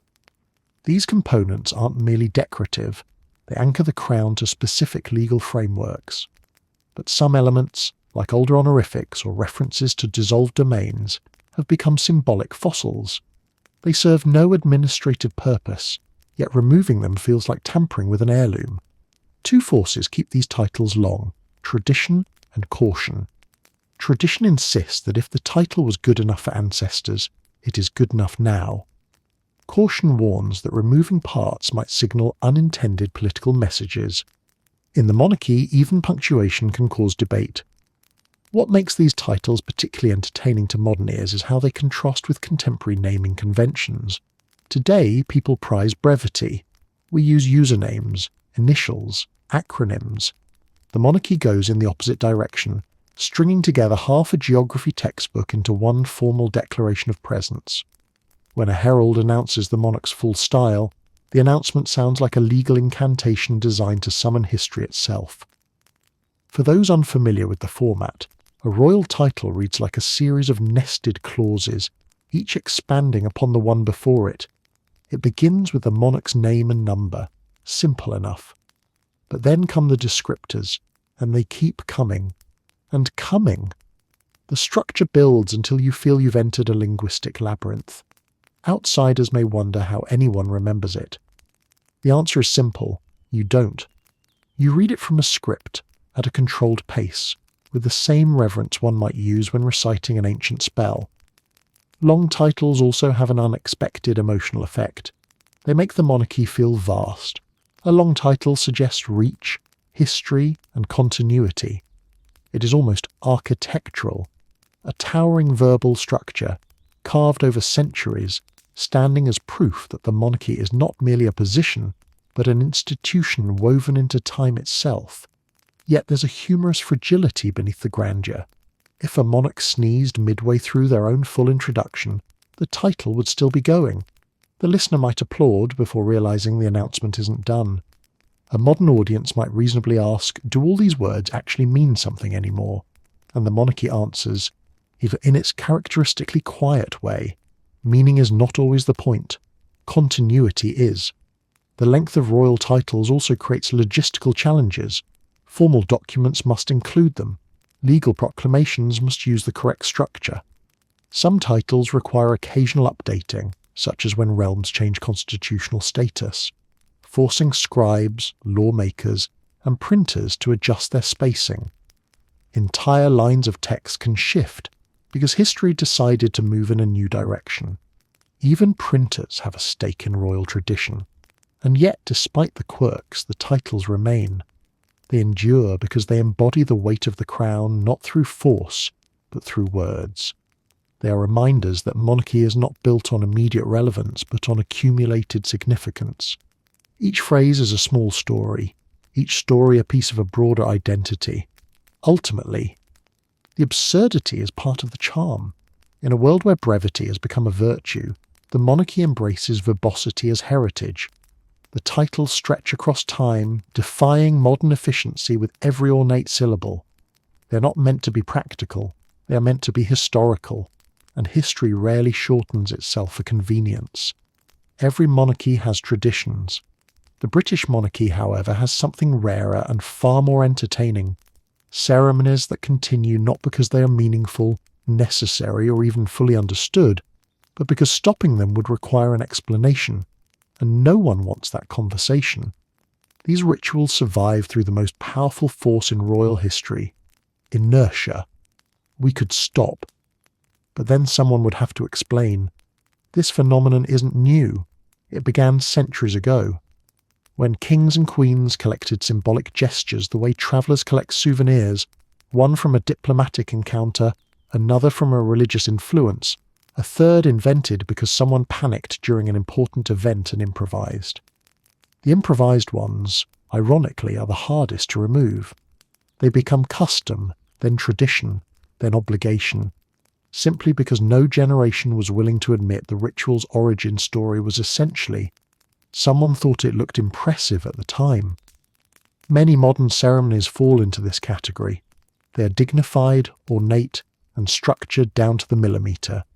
Yet if you trace their origins, you often discover that no one intended them to last forever. A gesture created for one specific coronation becomes permanent.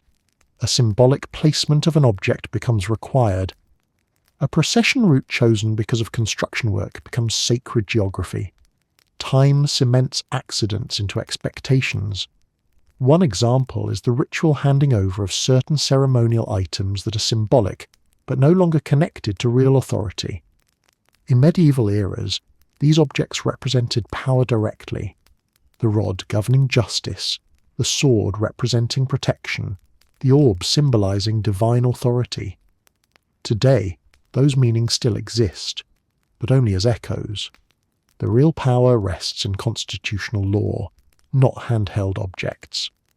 Yet every coronation still includes the handing over moment, because removing it would create an uncomfortable silence. The ritual remains not because it changes anything, but because it fills the space where something once mattered. Even the choreography of these events reflects inertia, and some steps and gestures are preserved word for word from scripts written when literacy was uncommon and ceremony was the language of politics. These gestures are no longer functional. They are historical reenactments embedded inside state occasions. Participants follow them precisely, even when the logic behind them has eroded like old stone. No one wants to rewrite the script, because rewriting implies questioning, and questioning implies responsibility, and responsibility implies blame. The monarchy avoids blame the way velvet avoids rain. Other rituals persist because they depend on emotional momentum. Once something has been performed for 1,000 years, it feels wrong to stop. Tradition becomes a comfort blanket, not for the monarch, but for the public. People expect to see certain rituals, even if they couldn't explain them. Removing one might cause confusion, dissatisfaction, or even outrage. Why did they change it becomes a louder question than what exactly was the point of it in the first place. Some traditions continue simply because they photograph well. Royal ceremonies rely heavily on visual symbolism: sweeping robes, gilded ornaments, processions, salutes, gestures. Cameras love them, the public loves seeing them, and so Even if the original purpose faded centuries ago, the ritual survives as part of the modern spectacle. In this way, tradition quietly shifts from practical necessity to cultural theatre. It still matters, but differently. Then there are the rituals that clearly outlive their usefulness yet persist because breaking with tradition feels like breaking with history itself. For example, certain oaths and declarations still include archaic phrasing from political arrangements that dissolved ages ago. Everyone knows the words no longer map neatly onto modern reality, but the text remains untouched. Altering it risks appearing dismissive of the centuries that carried it to the present moment. Better to keep it in, even if its meaning has wandered off somewhere behind the throne. The monarchy also maintains rituals that depend on specific roles created hundreds of years ago for tasks that now have modern replacements. Positions like Keeper of the King's Swans or Warden of the Royal Forest once held real administrative importance. Today, those positions still exist ceremonially, partly because eliminating them feels like tampering with something fragile. Declaring a role obsolete is harder than allowing it to drift into symbolic territory. Nothing dies in monarchy, it simply becomes metaphor. Even within the palace, there are ceremonies that continue because pausing them would spark awkwardness. A particular gesture during a state banquet, a specific seating pattern, a certain order of movement. All of these persist because no one wants to be the one to say, "We don't actually need this anymore." Royal tradition is a labyrinth built one decision at a time, and no one wants to pull out a brick in case the whole thing trembles. The funniest part is that many of these traditions persist, not because the monarchy imposes them, but because everyone else insists on them. Parliament expects them. Clergy expect them. Foreign dignitaries expect them. The public expects them. Over time, the monarchy becomes the custodian of rituals they didn't even ask for. Ceremonies preserved like antique furniture that no one uses but no one dares throw away. And yet, beneath the absurdity lies a deeper truth. These rituals endure because they create continuity. They connect the present monarch to ancestors across a millennium. They reassure citizens that some things remain steady even as the world changes rapidly around them. They provide rhythm, symbolism, and a sense of identity that cannot be manufactured anew. So the ceremonies continue, sometimes impressive, sometimes bewildering, often unnecessary, always deliberate. They are monuments to the human tendency to preserve what feels familiar, even when the original purpose quietly retired centuries ago. No one knows exactly why all of them still exist, and perhaps that's the point. Tradition is often about comfort, not clarity. In most professions, dignity is measured through behaviour, tone, and professionalism. In the British monarchy, it is measured through the ability to maintain absolute composure while wearing things that would make an ordinary person question every life choice that led to that moment. Hats that defy physics, robes that require their own ecosystem, jewellery large enough to distort gravity. You're not allowed to laugh. Neither is your hat. This solemnity and costume dynamic is not accidental. It is a foundational pillar of royal performance. Public appearances by the monarchy are visual events, carefully constructed displays where symbolism outweighs comfort and aesthetics outweigh practicality. The garments, accessories, and ceremonial additions are chosen not because they look sensible, but because they have always been worn. The result is a theatrical ballet in which the monarch and their entourage must project calm authority, while wrapped in outfits that would cause most people to trip, sweat, or burst into nervous laughter. Wearing these garments is a skill, a learned discipline. The fabrics are heavy, the designs are ancient, and the overall effect is somewhere between medieval saint and inconvenienced wizard. Yet the wearer must look unmoved, as if the attire were perfectly natural. The clothing sends the message. This is tradition. The expression must send another. This is normal. Consider the hats. Crowns aside, even ordinary royal headwear is an exercise in architectural bravery. Many hats worn at state ceremonies rise into improbable shapes, adorned with plumes, ribbons, Yeah, or structures that appear to have been borrowed from a museum of experimental design. Some hats lean precariously, others tower upward, others spiral in directions that seem to defy common sense. These hats are not chosen for comfort. They are chosen because they announce presence. They say, this is royalty, not a garden party. But there is no room for humour. The wearer must look serene, unmoved by the fact that their hat is attempting to contact low-flying birds. Laughter, no matter how justified, breaks the spell of dignity. A monarch is not allowed to chuckle at the absurdity of a hat pinned so tightly to the scalp that it could survive a hurricane. Tradition requires the straight face. The hat provides the challenge. Robes create their own complications. They are long, heavy, and layered in materials that command attention. Velvet, these silk and brocade cascade from the shoulders like rainfall trapped in fabric form. These materials do not breathe. They weigh down the wearer. They snag on furniture. They create small weather systems around the legs, yet the individual inside must glide, as if nothing about this experience is uncomfortable.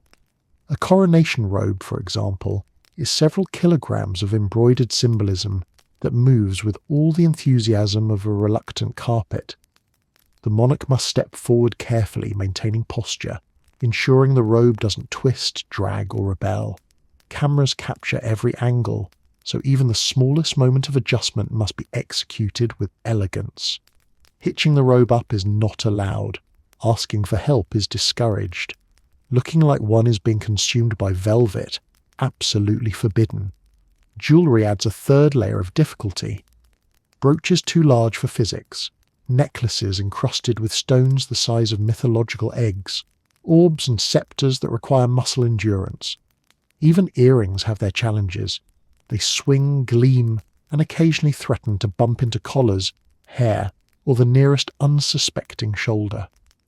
And while the public might marvel at their splendour, the wearer must ensure everything remains exactly where it should. Nothing tilting, nothing slipping, nothing clattering onto the floor with a treasonous clang. Facial expression ties the whole performance together. Royals are trained to maintain a look of calm confidence no matter what architectural experiment is perched on their head or draped over their shoulders. This isn't detachment, it's discipline.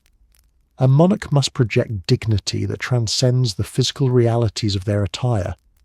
If their hat starts tilting like a confused weather vane, they adjust it with invisible grace.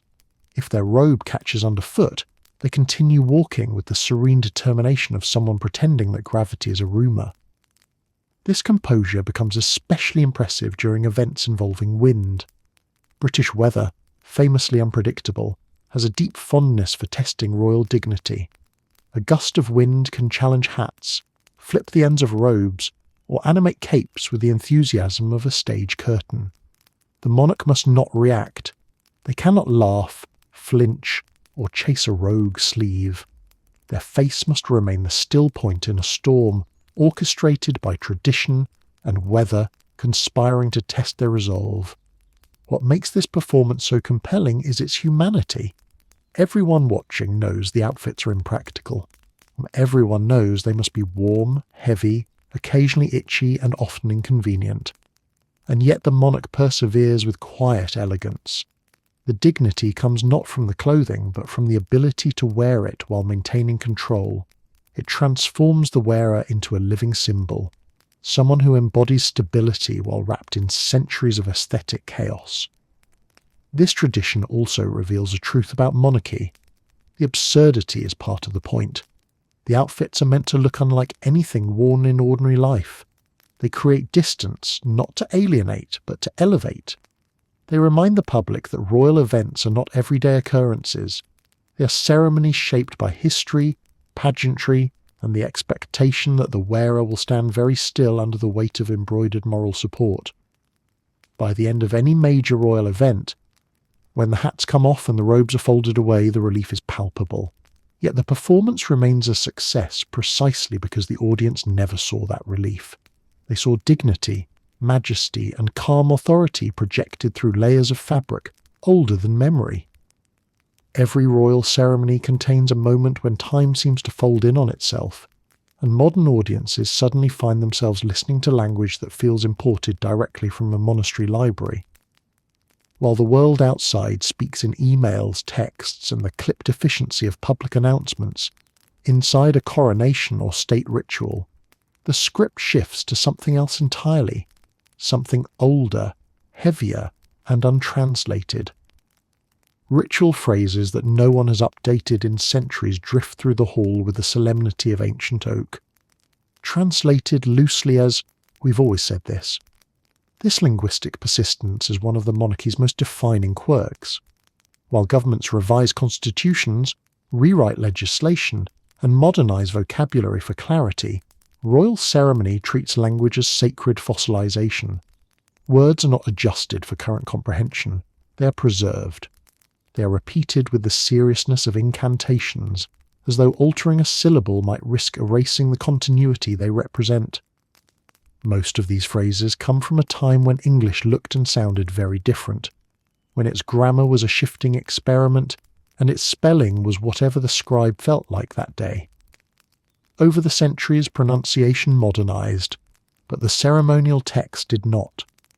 As a result, the scripts are filled with archaic structures, long winding clauses, repeated invocations, titles stacked like verbal architecture, verbs that fell out of everyday speech long before electricity arrived, and idioms that require a footnote to understand. The effect on the modern listener is a curious blend of awe and mild confusion. The phrases sound important, they come wrapped in rhythm, dignity, and the weight of history, but their meaning often feels distant. You know something profound is being declared, but you'd need a historian to explain precisely what. Yet that slight comprehensional haze is part of the design. The language is meant to feel old because the ceremony is meant to feel old. Clarity is less important than continuity. Ritual language often mirrors scripture, not because it is religious per se, but because it imitates the gravitas of sacred texts. Phrases repeat for emphasis. Sentences run long to create a sense of inevitability. Each line leads into the next with the slow pace of tradition rather than conversation. Even the cadence matters. Formal, measured, not quite conversational, but not entirely performative either. If modern speech is a sprint, ceremonial speech is a pilgrimage. The refusal to update these scripts is deliberate. Changing the wording would disrupt the connection between past and present. These phrases were spoken at coronations centuries ago. They were uttered during political crises, religious upheavals, dynastic transitions, and the rise and decline of empires. They are part of the monarchy's memory. Updating them would erase that echo. There is also the issue of precedent. In monarchy, precedent is not just important, it is foundational. Altering ceremonial text raises questions no one wants to answer. Who decides the changes? What parts are sacred? What if small revisions lead to larger ones? Before long, the entire ceremony could unravel into modernity. And so, the language remains, untouched, revered, occasionally incomprehensible, but undeniably powerful. Even the settings in which these scripts are read reinforce their ancient tone. Coronations take place in Westminster Abbey, a building whose stones were laid by medieval hands. Light filters through stained glass the way it did centuries ago. The acoustics echo with a natural solemnity. In such a space, modern phrasing would feel misplaced. Texts that sound like they belong in a Gothic cathedral blend seamlessly with their surroundings. You're not meant to feel like you're watching a contemporary event. You're meant to feel like you're witnessing a continuation. There is a certain theatricality to this linguistic persistence, and the monarchy embraces it. The old words act as props, shaping the emotional experience of the ceremony. They elevate the moment, drawing attention to its seriousness. Even if the public does not understand every phrase, they understand the intent. This is history speaking, and history does not update itself for convenience. Yet there is also a gentle humour in how these scripts survive. A phrase that once clarified now mystifies. A line that once addressed a political reality no longer applies. A reference to ancient obligations echoes long after anyone remembers the obligations themselves. And still, the script marches on, confident in its age and immune to revision. One can imagine advisors reviewing the text before a coronation. Should we update this? We could, but then someone would have to explain. Interestingly, the monarchy does allow modern language in its everyday operations. Speeches to the public, holiday addresses, and conversations during visits are all delivered in contemporary English. It is only the ceremonial core that remains preserved. The monarchy draws a line between daily function and ritual identity. Daily function adapts, ritual identity refuses. This duality, modern life framed within ancient language, creates a sense that the monarchy operates simultaneously in two eras. The person crowned is a modern figure, living in a world of politics, media, and international diplomacy. But the words surrounding their coronation place them in a lineage older than nations. The script speaks not to the present monarch, but to the unbroken chain of monarchs before them. For the public, this mixture of the archaic and the present can be oddly comforting. The ancient phrasing signals that some things remain steady, even as society transforms around them. It reassures through repetition, not relevance. The script's survival becomes the point. History speaks the same way it always has, even if the listeners must work harder to interpret it. By the end of these ceremonies, the ancient words have done their job. They have wrapped the event in a sense of weight and continuity, connecting the modern moment to centuries of tradition.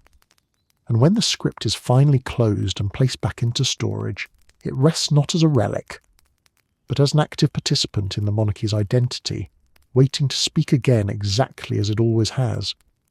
Royal ceremonies are dazzling, literally. Jewels glitter, metals gleam, robes shimmer, and every surface seems to have been polished by someone with infinite patience and absolutely no budget limits. The result is a spectacle so visually commanding that the audience forgets for a moment to wonder what any of it actually means.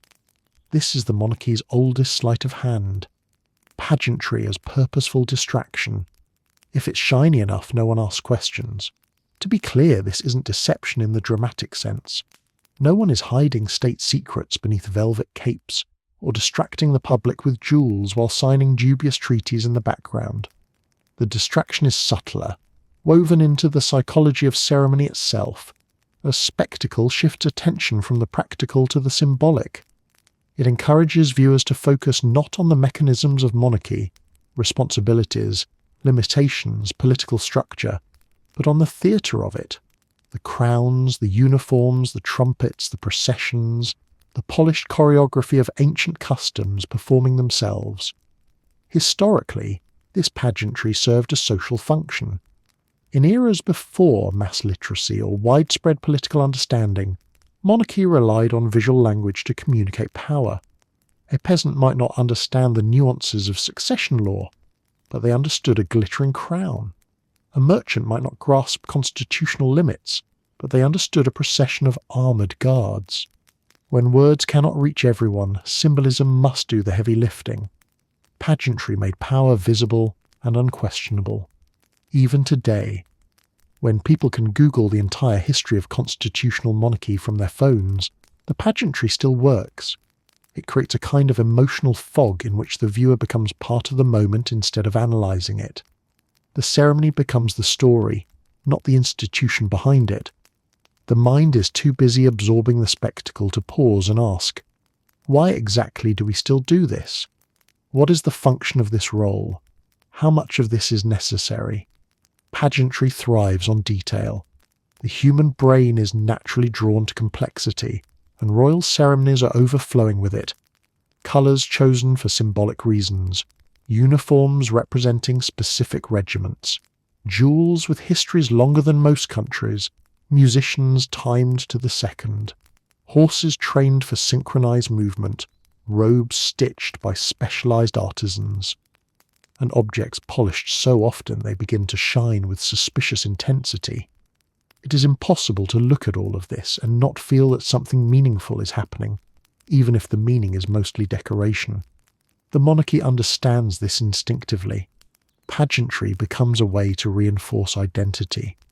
The more elaborate the ceremony, the more ancient and rooted the institution appears. spectacle becomes a form of evidence. If it looks eternal, it must be eternal. People associate grandeur with stability, even if they logically know the two are not the same. A gilded coach rolling through London streets sends a message far more visceral than a policy speech ever could. That's why the most spectacular moments occur at times when reassurance is needed. Coronations, jubilees, funerals, weddings, state openings. These events cloak transitions, some joyful, some uneasy, inside layers of visual continuity. A new monarch may feel like a major shift, but surrounded by medieval robes, sacred oil, golden carriages, and music echoing through an ancient abbey, the transition feels less like change and more like an uninterrupted continuation. Pageantry also deflects discomfort. Royal ceremonies often involve roles, traditions, or hierarchies that might raise questions if they were presented plainly. But wrapped in theatrical splendour, those questions soften. The eye becomes occupied with sparkle, and the critical mind takes a momentary nap. When a ritual looks spectacular enough, the viewer instinctively feels that it must matter, even if they cannot explain why. There is also the element of collective participation. Thousands gather to watch, millions tune in from home, and the ceremony becomes a shared experience. People don't analyse during shared experiences, they immerse. The emotional weight of crowds, music and imagery overwhelms analytical distance. Even skeptics find themselves drawn into the atmosphere, briefly forgetting to maintain their skepticism. On a practical level, pageantry reduces scrutiny simply by being overwhelming. There is too much happening at once. A procession marching, while a choir sings, while bells ring, while cameras flash, while regalia gleams.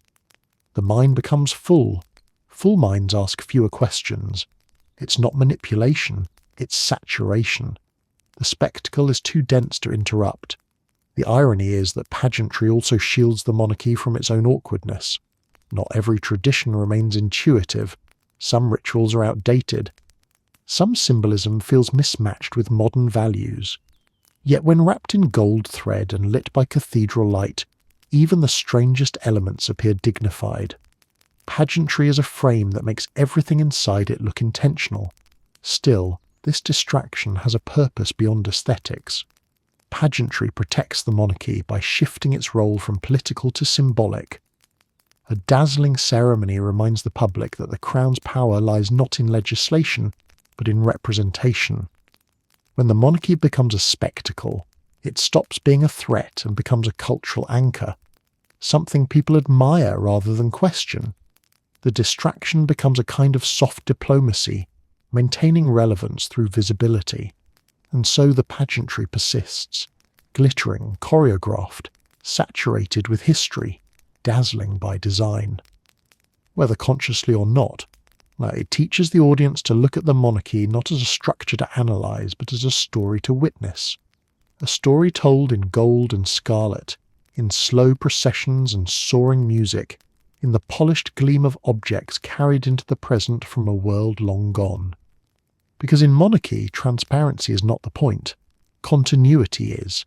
And nothing conveys continuity better than a tradition that glitters loud enough to silence every question except one. When is the next one? If you've ever wondered why the British monarchy follows certain protocols that feel oddly specific, as if someone centuries ago made a decision on a whim and everyone else got stuck with it, you are entirely correct. Royal protocol is full of rules that exist for one simple reason. Someone once did it. That's it. There is no reason. That is the reason. Protocol is the monarchy's invisible architecture. It shapes movement, interactions, greetings, clothing, order of arrival, order of departure, order of standing, sitting, waving, bowing, and even the order in which people breathe if the room is small enough.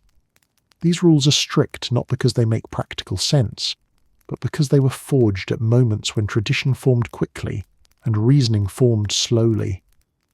The result is a system in which tiny gestures carry enormous weight, not because they matter, but because someone wrote them down long ago.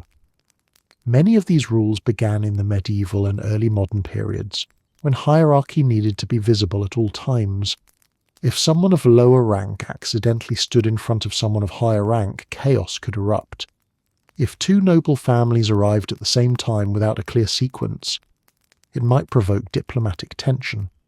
If a royal cousin accidentally sat in a chair meant for someone slightly more royal, lineage-based panic could break out. So rules developed to prevent confusion, and once codified, they hardened into tradition. Take the order of precedence during ceremonies. It determines exactly who stands where, who walks first, who walks last, who remains absolutely still, and who may approach the monarch without causing either offence or a diplomatic incident. The original idea was practical: keep people from fighting about honour.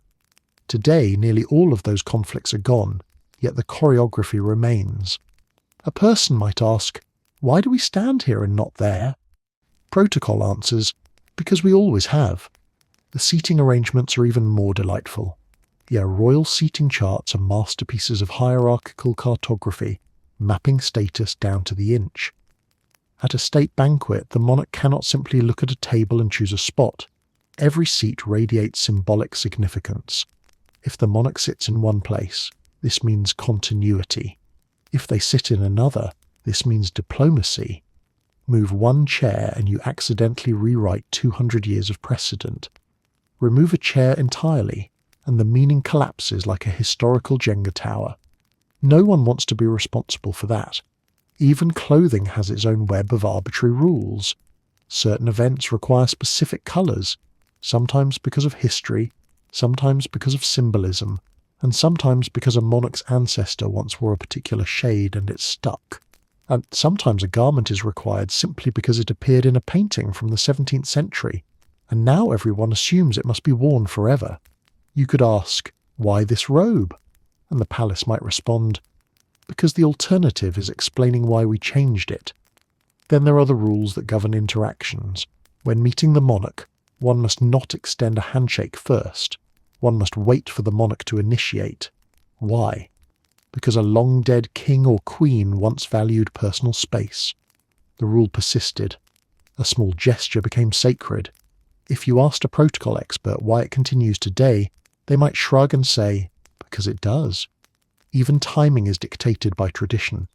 At certain events, the monarch must arrive precisely last, not because of a practical need, but because arriving last signals authority. Historically, the most important person entered last because everyone else had to be present and attentive. Today, with digital clocks and security teams, there is no functional reason for this rule, but eliminating it would create an awkward vacuum. If the monarch arrived second to last, the entire ceremony would feel slightly tilted, as if the universe had skipped a step. The smallest gestures carry the greatest weight. During ceremonial processions, for example, a slight change in walking pattern could send protocol advisors into quiet panic. The pace, the spacing, the alignment, it all must match previous ceremonies. Even if a particular stride was invented because someone once tripped on a rug, the corrected pace becomes tradition. The monarchy would rather redesign rugs than break precedent. Some rules were created to solve ancient problems that no longer exist. There are protocols about how to handle horses, how to position swords, how to manage torches, how to hold documents, and how to handle seals. Many of these items are no longer used outside of tradition, but the rules remain. It would be far easier to simplify the system, but tradition resists simplification. Every rule removed creates a risk that someone will ask, why didn't we need it after all? That question is dangerous because it invites inspection. And then there are the unspoken rules, those known only to insiders, maintained so quietly that they function as cultural muscle memory. They involve not just what is done, but how it is done, the rhythm of a nod, the time allowed for a pause, the gentle turn of a hand. These gestures have been preserved longer than many laws. They define behaviour more rigidly than logic ever could. What's remarkable is that these arbitrary rules often reinforce the monarchy's mystique. The more mysterious and specific the protocol, the more otherworldly the institution appears. A system that follows no modern logic feels timeless. A gesture that exists only because someone invented it centuries ago becomes a piece of living history. The arbitrary becomes sacred through repetition. Of course, this also creates moments of quiet comedy. Watching people navigate a matrix of rules that no longer connect to practical life often looks like an elaborate ritual designed by someone with too much free time and not enough modern context. But that's part of the charm. The monarchy doesn't operate on logic, it operates on continuity. And continuity accepts no edits. The truth is that protocol endures because it provides structure. When everything is dictated, nothing is improvised. Ritual removes uncertainty, and monarchy, above all, values predictability. The rules persist because breaking them would reveal how unnecessary they always were, and acknowledging that would be more unsettling than following them indefinitely. Every institution resists change to some degree, but the British monarchy treats resistance to modernisation like an art form. It has perfected the delicate practice of appearing to move forward while keeping both feet firmly planted in the past. Progress is welcome, as long as it doesn't change anything. This is not contradiction. This is tradition's core survival strategy. At first glance, it can seem baffling. The world updates itself constantly. Technology evolves. Governments adapt. Social norms reshape themselves every decade. Yet the monarchy, a 1,000-year-old institution, continues to operate like a living museum with a public relations department. It smiles at progress from a respectful distance, nodding politely as it lets the modern world whirl around it without letting too much inside. This resistance doesn't come from stubbornness alone. It comes from a deep understanding of what monarchy is: a story, a symbol, a narrative built from lineage, ceremony, ritual, and repetition. Most institutions demonstrate relevance through adaptation. Monarchy demonstrates relevance through survival, and survival depends on continuity. Even small changes risk throwing the whole narrative off balance. To understand this mindset, imagine monarchy as a long-running theatre production. The set is ancient, the costumes unchanged, the script centuries old. Yes, the actors rotate. Yes, the lighting improves. Yes, someone in the back updates promotional materials on Instagram. But the performance itself cannot shift too dramatically, or audiences might wonder whether they're still watching the same show. So, each new monarch steps into a role defined by predecessors rather than personal preference. They rehearse the past instead of writing the future. This doesn't mean the monarchy refuses all modernisation. It simply chooses modernisation that does not touch the ceremonial backbone. You can update the website, but not the ritual. You can live stream the coronation, but not shorten the anointing. You can embrace social media, but not rewrite the ancient script or downsize the regalia.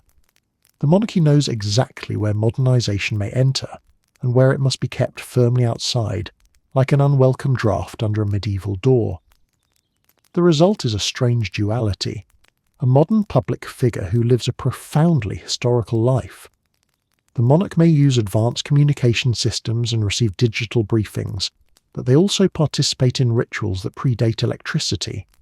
Their schedule may be coordinated by a staff using sophisticated software, but the events themselves follow patterns established long before software, or staff, existed. The individual evolves, the institution does not. This is partly because monarchy must represent stability. In times of political turbulence or societal change, an institution that does not change becomes a symbolic anchor. People look to it not for innovation but reassurance. The continuity of ritual, language, clothing and protocol becomes a calming constant. You may not understand every tradition, but you understand that the tradition remains, and that sense of permanence becomes its own form of national psychology. Yet this relationship with the past also creates an awkward balancing act. The monarchy cannot appear archaic or disconnected from its people. It must remain relatable enough to maintain public support. And so, monarchs modernise in symbolic ways, meeting with youth groups, acknowledging contemporary issues, supporting charitable initiatives, engaging quietly with the digital world. But these modern touches are carefully framed. Nothing is allowed to seem too radical. The institution embraces the future with the enthusiasm of someone shaking hands with a stranger while keeping one hand firmly on their wallet. Sometimes modernization creeps in through unexpected doors. Clothing evolves slightly for comfort. Ceremonial objects receive gentle refurbishing. Wording in certain speeches softens or clarifies. But these changes occur slowly, often so gradually that observers barely notice. Incremental shifts are acceptable. Noticeable shifts are dangerous. The monarchy knows its role is not to innovate but to endure. One of the best examples of this is the coronation ceremony itself. While countless aspects of British society have transformed — medicine, transport, culture, government — the coronation remains remarkably intact. Yes, elements were removed or added over time. Yes, certain symbolic gestures gained new interpretations. But overall, the ceremony still looks like its medieval ancestor. Not because no one could modernize it, but because modernizing it risks diminishing its mythic aura. The monarchy relies on that aura like a lighthouse relies on its beam. This resistance to change also protects the monarchy from the pressures of modern politics. By refusing to adapt its ceremonial identity to current trends or ideologies, it remains separate from them. The monarchy becomes a ritual framework rather than a political participant, a constant presence rather than a variable actor.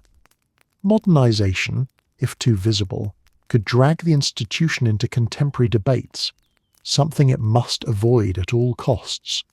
And yet, beneath the ceremonial surface, quiet evolution does happen. Monarchs adjust their personal tone. They shift priorities. They engage with different aspects of public life. These changes occur behind the scenes, woven delicately into the fabric of an unchanged exterior. The institution presents the image of eternal sameness, but inside, flexibility keeps it alive. This is the secret to the monarchy's longevity. It is not that it freezes itself in time.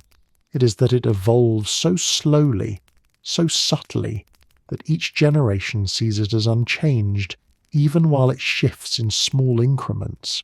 It modernizes without announcing modernization. It adapts without admitting change. It rehearses the past while quietly preparing for the future. Because the monarchy's greatest strength lies in this paradox. It must remain ancient to stay relevant, and it must remain relevant to stay ancient.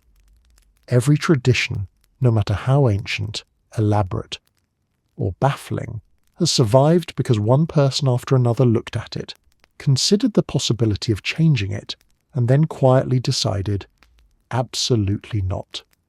No one wants to be remembered as the person who ruined it. That fear, subtle but powerful, is the invisible glue holding centuries of royal customs firmly in place. Monarchy is built on continuity, and continuity is built on reputation. Each monarch inherits not only the throne, but also a sprawling collection of rituals, objects, customs, and expectations passed down like heirlooms from ancestors who refuse to question them. By the time a new monarch arrives, these traditions feel less like optional ceremonial gestures and more like non-negotiable obligations. The crown comes with weight, the robes come with symbolism, and the traditions come with a warning. Careful, it has always been done this way. The fear behind this is not melodramatic. A monarch's reputation is carved from impressions, not explanations. Centuries later, no one remembers the context behind a change. They remember only that something changed. And in monarchy, change is suspicious. It suggests instability, uncertainty, or, worst of all, a break in the story that binds the present to the past. Imagine being crowned while knowing that every step you take is being compared to the steps taken by dozens of ancestors. Imagine feeling the eyes of history on your shoulders as clearly as the cameras. Now imagine deciding it's time to modernize a tradition. Rationally, you might say, this processional route is illogical, or this ritual no longer carries meaning, or this archaic phrase confuses more than it inspires. Emotionally, however, another voice whispers, but what if stopping it makes you the one history blames? This fear isn't unique to the modern era. Throughout history, monarchs who altered traditions often faced criticism or were cast as disruptors, even when their changes were practical. Those who eliminated rituals, particularly rituals tied to identity, discovered quickly that people cling to symbolism more fiercely than logic. A crown might represent authority, but a tradition represents memory, and memory, once broken, does not easily mend. Even the smallest traditions carry this risk. A monarch might question why a certain gesture must be done in a certain way. Perhaps it was originally invented to solve a problem that disappeared centuries ago. Perhaps it is nothing more than an aesthetic flourish, included by an ambitious advisor in 1689. But removing it forces an explanation, and explanations threaten the aura of inevitability monarchy depends on. It's easier to maintain a tradition than to justify abandoning it. This creates an interesting paradox. Monarchs wield immense symbolic authority, yet are incredibly constrained by the weight of their predecessors. They cannot alter tradition casually. Any adjustment must be subtle, gradual, and framed as continuity expressed differently. Even then, advisors tread carefully. A committee might discuss modernizing a phrase or adjusting a costume, but ultimately, and someone asks the question that freezes the room, what if the public interprets this as disrespectful? Behind every tradition is the haunting question of legacy. Monarchs know that history simplifies them. It reduces lifetimes of work into a few defining actions. A sovereign who alters tradition might spend decades upholding the dignity of the monarchy, yet be remembered for one thing: the change, and the more visible the tradition, the bigger the risk. Alter a coronation ritual, and you risk altering identity. Remove an ancient object, and you risk rewriting symbolism. Decline a long-standing practice, and you may be accused of breaking the chain of continuity. This fear grows stronger in moments of transition. During a coronation, everything feels delicate. The monarchy, momentarily exposed, relies on rituals to stabilize identity. Changing anything at such a time feels like tampering with the foundation while standing on the roof. The safest decision is always the oldest one. But the fear isn't only about legacy, it's also about public expectation. People attend royal ceremonies expecting to see the familiar: objects, gestures, words, outfits. They come for continuity, not novelty. A tradition that appears outdated to insiders may remain beloved symbolically to the public. Ending it risks criticism, confusion, or disappointment. Monarchs understand that they are guardians of sentiment as much as symbols. Even within the palace, altering tradition can spark debate. Advisors, historians, clergy, and senior officials all carry their own attachments to rituals. Some traditions are interwoven with multiple institutions. Altering one might ripple through others, as causing unintended disruption. Changing a single gesture could require revising scripts, retraining participants, rewriting documents, and confronting centuries of emotional investment. It becomes easier to maintain the ritual than to navigate the logistical and symbolic fallout of ending it. And then there is the simplest truth.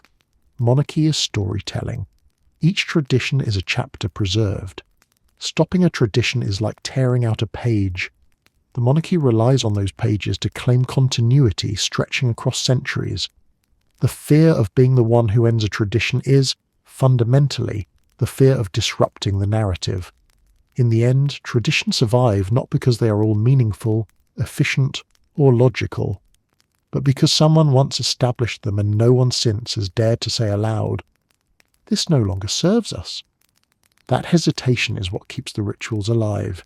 It is easier to uphold the past than risk being remembered as the monarch who edited it. Tradition, after all, is not built by rules. It is built by reluctance. Every tradition begins as a choice. Someone, somewhere, decided that a particular gesture, outfit, object, or phrase felt appropriate for the moment.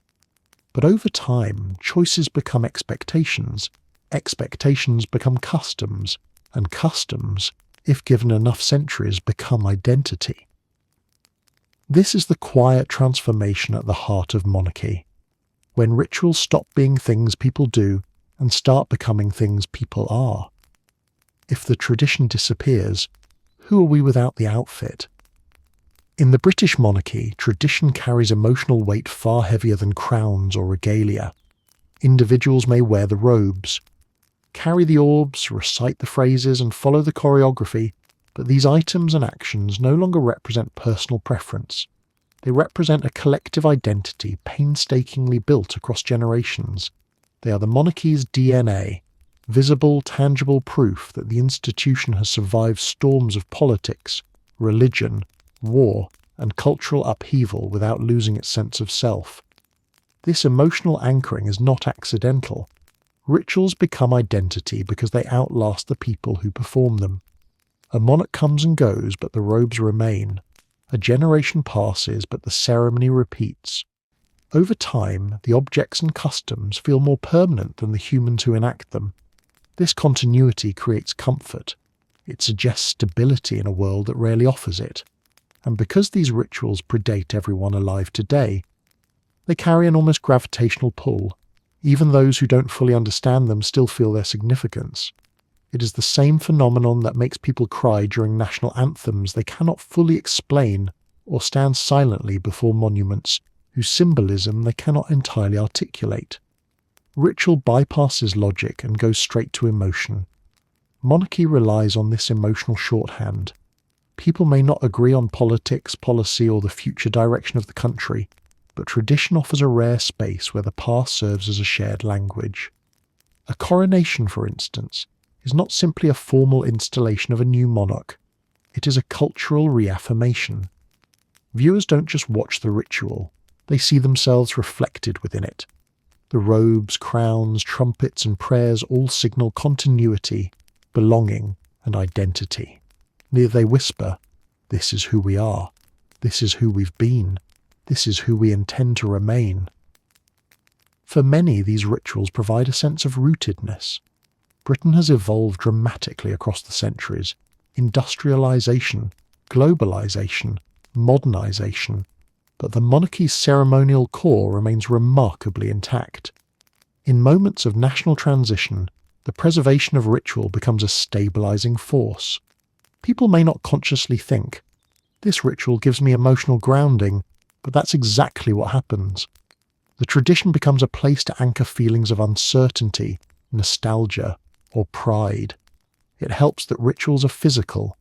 A robe that glimmers under cathedral light, a crown raised with deliberate slowness, an oath spoken in language older than most languages. These sensory experiences bind the public to something beyond their individual lives. They create shared memories. Even those watching through screens or hearing the ceremony through radio broadcasts feel momentarily connected to something vast and ancient. This emotional connection is why tradition becomes fiercely defended. People who would happily modernize laws or infrastructure often resist changes to ceremonial gestures. Replace an outfit, alter a ritual, update a phrase, and arguments appear. Not because the ritual itself is essential, but because it symbolizes something larger. It represents belonging. It represents heritage. It represents the comforting idea that not everything must bend to the pace of modern life. The irony, of course, is that rituals often persist long after their original purpose disappears. No one today wears ermine-trimmed robes to display medieval rank. No one relies on ancient oaths for legal clarity. No one carries symbolic weapons for defense. And yet these items refuse to fade because they've become emotional artifacts. They remind the nation of continuity rather than functionality. Even the smallest traditions carry meaning. The monarch standing on a particular floor tile, holding an object in a particular hand, or pausing for a particular length of time, all of these gestures signal identity. They reinforce the idea that the individual wearing the crown is stepping into a pattern older than their own life. It is why coronations feel less like inaugurations and more like chapters added to a living epic. And this emotional resonance extends beyond the monarchy. The public, too, adopts these rituals as part of their identity. People might never touch a coronation robe or see a royal document in person, but they feel connected to the stories surrounding them, To lose a tradition would feel like losing a memory they never personally experienced yet somehow inherited. This is why even small changes provoke debate. When traditions become identity, altering them feels like altering the self. People worry that losing a ritual means losing part of their national character, not because the ritual is inherently essential, but because it acts as a mirror reflecting how they understand their place in history. At its core, tradition survives because it gives meaning. It creates order out of chaos, continuity out of transition, and identity out of abstraction.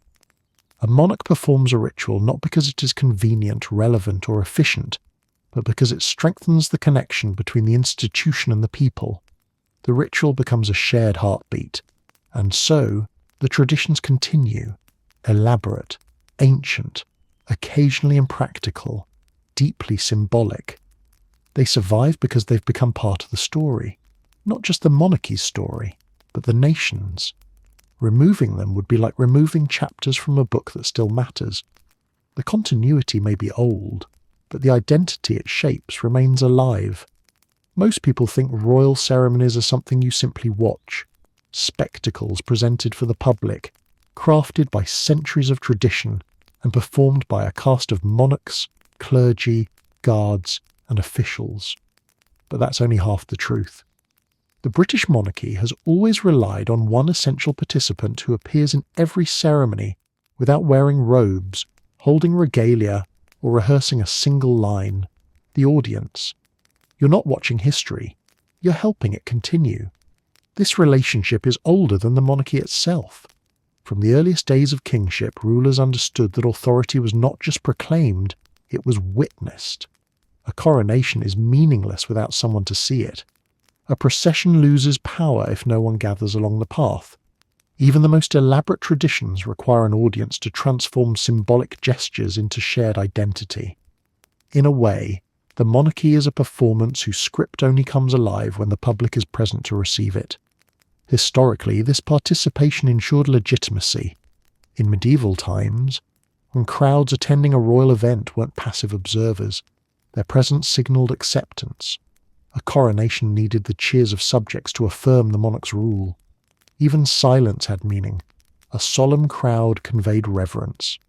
People came not because they were invited, but because witnessing the event made them part of it. Without the watchers, the act lacked its force. Today, the dynamic is more symbolic, but no less essential. The audience no longer grants legitimacy through physical presence alone, yet their engagement, emotional, cultural, symbolic, keeps the traditions alive. Every coronation, jubilee, or state ceremony becomes a national moment because people tune in, line the streets, wave flags, or simply pause to watch. The monarchy thrives not because its rituals are necessary, but because they are noticed. And the public's expectations shape these rituals as much as the rituals shape the public. People want to see the carriages, they want to see the crowns, they want the balcony appearance, the regimental uniforms, the slow procession, the ceremonial language, the trumpets announcing the moment. If any of these elements disappeared, viewers would feel a loss, even if they can't explain why. Rituals become a kind of cultural stable point, predictable, familiar, and strangely comforting. This means the audience isn't passive at all. They're active custodians. They preserve traditions simply by wanting them. The monarchy understands this perfectly. Ritual is designed with spectators in mind. It knows where cameras will focus, how crowds will react, and what visual cues will resonate with viewers around the world. The ceremony exists in a delicate symbiosis, performed by the monarchy, sustained by the public. Even the locations reinforce this shared experience. Coronations take place in Westminster Abbey, a space designed not only for sacred ritual but for observation. Elevated platforms, open walkways, and long aisles were built to frame the event like a living tapestry. Out in the streets, processions move with deliberate visibility. Horses, carriages, uniforms, and banners all form moving tableaux meant to be seen, not merely done.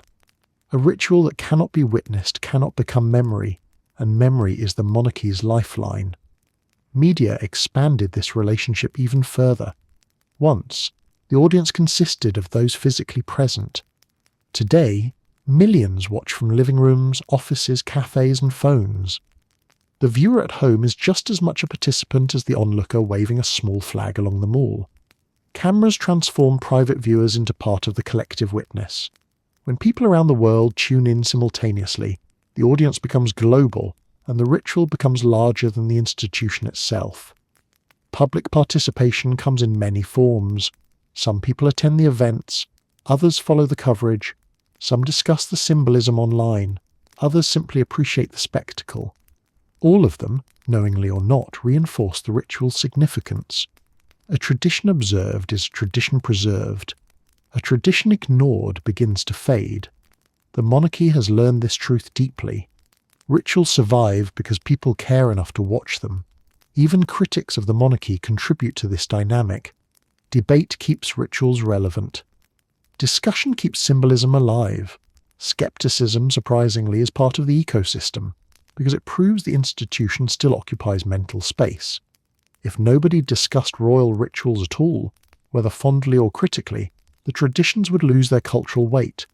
Obsession and critique, these opposite forces both ensure visibility, and visibility ensures continuity. The audience's presence also shapes emotional meaning. During significant national moments, times of celebration, transition, or mourning, the monarchy becomes a mirror for collective emotion. People don't just watch a coronation because they're curious. They watch because the ritual expresses something they cannot articulate. Tradition compresses centuries of feeling into a single shared moment. Even viewers who don't consider themselves royalists often find themselves pulled in, not by politics, but by cultural memory. This emotional connection explains why rituals must remain elaborate. The audience expects to feel something: reverence, awe, nostalgia, comfort, continuity. Pageantry delivers that feeling, but only because viewers bring their own expectations and interpretations. A crown is a crown only because someone sees it as such. A procession matters only because someone waits for it. A ritual becomes history only because someone remembers it, and so the audience remains essential. Ritual cannot exist without witnesses, and monarchy cannot exist without ritual. The viewer completes the circle. They absorb the spectacle, interpret the symbolism, and pass the memory forward. A tradition may be old, but it is the audience that keeps it alive. Their participation, silent, enthusiastic, critical, nostalgic, keeps the story unfolding. Because while the monarchy performs the ritual, the audience performs its purpose. Modern Britain is a place of contradictions, an ever-shifting mosaic of cultures, technologies, languages, and lifestyles, layered over centuries of history. It is a country of high-speed trains, digital banking, multicultural neighbourhoods, and debates conducted at the speed of Wi-Fi. Yet at the centre of this thoroughly modern landscape stands an institution that could have stepped straight out of a medieval tapestry.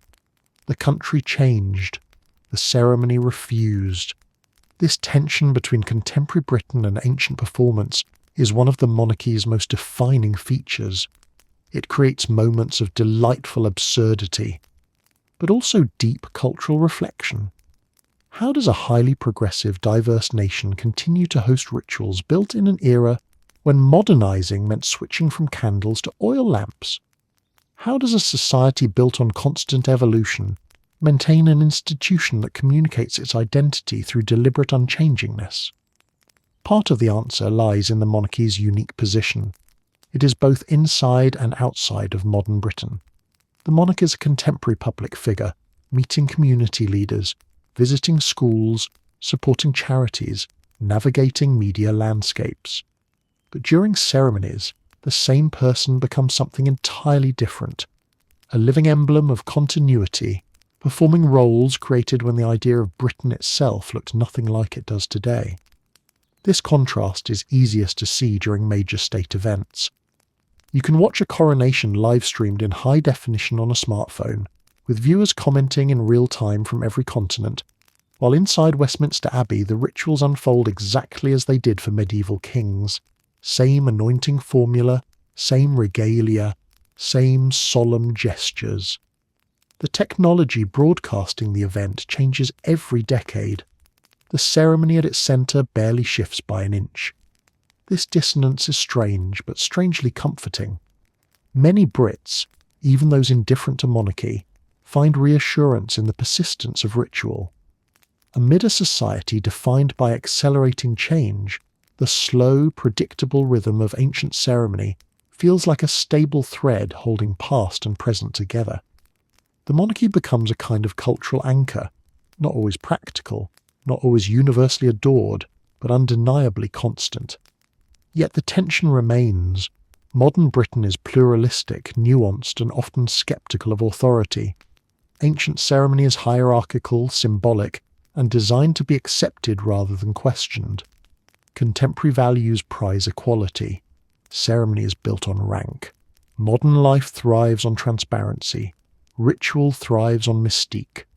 Put these two worlds together and you get a country watching a coronation like a national theatre performance, half aware of the spectacle's absurdity, half moved by its endurance. This is why public reactions to royal traditions vary so widely. Some view them as national treasures, others view them as outdated performances. Many feel a mixture of both, affection for the pageantry paired with bemusement at its endurance. The emotional landscape is complicated because the monarchy occupies a place that isn't political or religious or purely cultural. It's symbolic, existing inside a category that Britain doesn't have an equivalent word for. When rituals older than Parliament itself appear on screen next to commentators discussing them like sports analysts, the contrast becomes funny in its own right. After all, it is not typical for a modern democratic nation to debate the angle of a sceptre or the symbolism of a 1,000-year-old spoon, while also discussing affordable housing policy on the same news programme. But this coexistence defines modern Britain. The ancient performance does not hide from modernity, it sits right next to it. The British public navigates this duality with a kind of cultural ease, and many participate in royal events with enthusiasm, lining the streets, waving flags, wearing themed clothing, not because they believe in monarchy as a political necessity, but because the ceremony taps into shared national memory. It becomes an experience, part nostalgia, part curiosity, part communal gathering. Even skeptics often find themselves watching just to see what happens, because tradition, even when questioned, still draws the eye. The monarchy, for its part, leans into the performance aspect. It understands that rituals resonate precisely because they contrast with modern life. The anachronism is part of the charm. A ceremony that tried too hard to appear updated would lose its mystique. Tradition gains its emotional power from feeling older than everything around it. And this does not mean the institution is immune to cultural tension. Britain today wrestles with identity, what it means to be British, what it means to belong, what parts of history should be preserved, and what should evolve. The monarchy sits inside these debates, a relic and a symbol, representing heritage while also reflecting values that must shift with society. It cannot fully modernise without losing its core, but it cannot remain entirely untouched without losing relevance. So the monarchy walks a delicate path. It updates just enough to avoid alienation, but never enough to disrupt the aesthetic of timelessness. The robes remain, the rituals remain, the regalia remains, even as the people performing them change dramatically. A monarch crowned in the 21st century may speak to audiences across global cultures and decades of social progress, but the ceremony surrounding them tells a story written centuries before those audiences existed. This tension between ancient performance and modern society isn't a flaw but a feature. It is the push and pull that keeps the monarchy both questioned and cherished. It keeps ceremonial moments from feeling irrelevant and keeps modern Britain from forgetting the stories that shaped it. The institution's rituals aren't pretending to belong to the present. They are deliberately, majestically out of sync. And perhaps that is the point. Modern Britain races forward. Ancient ceremony stands still. Between them lies the identity of a nation still learning how to balance both. The British monarchy has always lived at the intersection of continuity and reluctance, a place where tradition forms not from purposeful design, but from centuries of accumulated choices no one dared undo. The good news: these traditions connect Britain to centuries of continuity. The bad news: they survive mostly because no one wants to be blamed for stopping them, and so the rituals continue, polished and solemn, ancient and immovable. The crown evolves, the chair stays. This dual nature is what makes the monarchy so compelling. Behind every ceremony, robe, oath, object, and gesture lies a history far older than the person performing it. A monarch comes to the throne as an individual, but the institution absorbs them, clothing them in layers of inherited meaning. The rituals around them echo hundreds of years, reminding the public and the monarch that no moment stands alone. Everything is part of a vast and tangled lineage. The good news is that this continuity carries emotional weight. It reassures in times of upheaval, providing a sense of stability that transcends politics. When a nation watches a coronation or a state event, it is witnessing a story that has been retold for centuries. The details blur, but the shape remains. People lean into the comfort of knowing that the ritual unfolding before them is the same ritual witnessed by ancestors who lived through eras unimaginable today. Plagues, wars, revolutions, industrial upheaval. Tradition becomes proof that the country has endured far worse than the present moment. This continuity also binds generations. Families watch ceremonies together, telling stories about older relatives who saw the same rituals decades earlier. Even people with no strong feelings about monarchy find themselves drawn in by the shared memory. It becomes less about the crown itself and more about the threads connecting one generation to the next. Ritual, in this sense, acts like a bridge, linking people to a past they never lived, yet somehow belong to. But then comes the bad news. Many of these traditions continue simply because no one wants to be the first to ask, do we really need this? Tradition in the monarchy is preserved not by logic but by inertia, a majestic, centuries-long momentum that carries every gesture forward, whether or not its original purpose still applies. The reluctance to change is not stubbornness, it is caution. If a monarch removes a ritual and the public reacts poorly, the blame falls squarely on the individual who altered the script, and no monarch wants to appear as the person who broke tradition, especially when the tradition predates electricity. This fear shapes every decision. A new monarch may personally feel that a certain object, phrase, or ensemble belongs in a museum, not a ceremony. Yet changing it risks controversy, and controversy is incompatible with the monarchy's greatest strength, unruffled continuity. So rituals remain not because they are indispensable, but because removing them invites questions that institutions built on mystique prefer not to answer. Sometimes the bad news is almost comedic. Consider certain objects of regalia that once served clear political purposes, symbols of divine authority or military power. Today, their power is symbolic at best, decorative at worst. Yet the objects continue to be handed over, held aloft or displayed with solemn reverence because the alternative, removing them, would require someone to justify why centuries of tradition must be altered. It is easier to carry a symbolic sword than to carry the weight of explaining why the sword stayed in the cupboard. This reluctance also influences ceremony pacing, language, and choreography. Ritual language survives because editing it feels like erasing history. Outfits survive because altering them feels like diminishing dignity. Even the smallest gestures survive because they have existed so long that removing them feels like disrespecting the past. Every component of ceremony is preserved by a shared understanding. No one wants to be the monarch who tampers with the tapestry, and yet, this hesitancy creates an oddly endearing charm.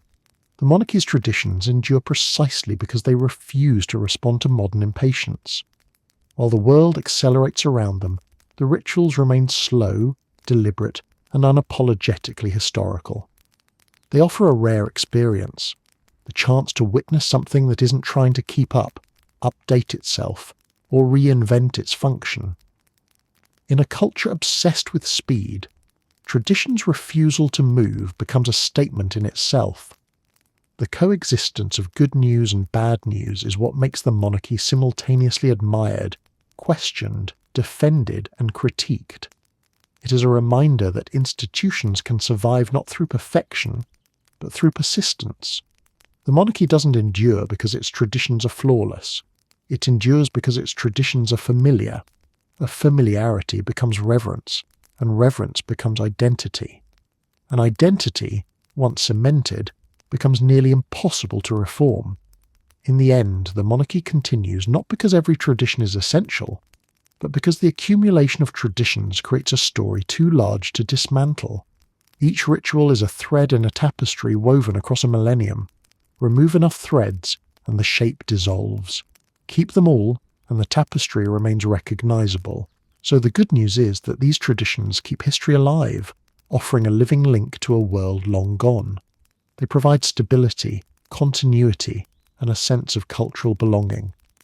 The bad news is that many survive out of sheer reluctance, preserved by the fear of being the person who disrupts the rhythm of history.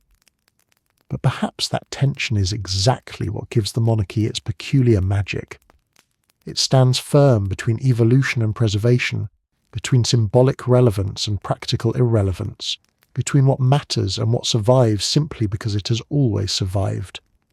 And as long as the crown changes while everything around it stays the same, the story continues. The crown evolves, the chair stays,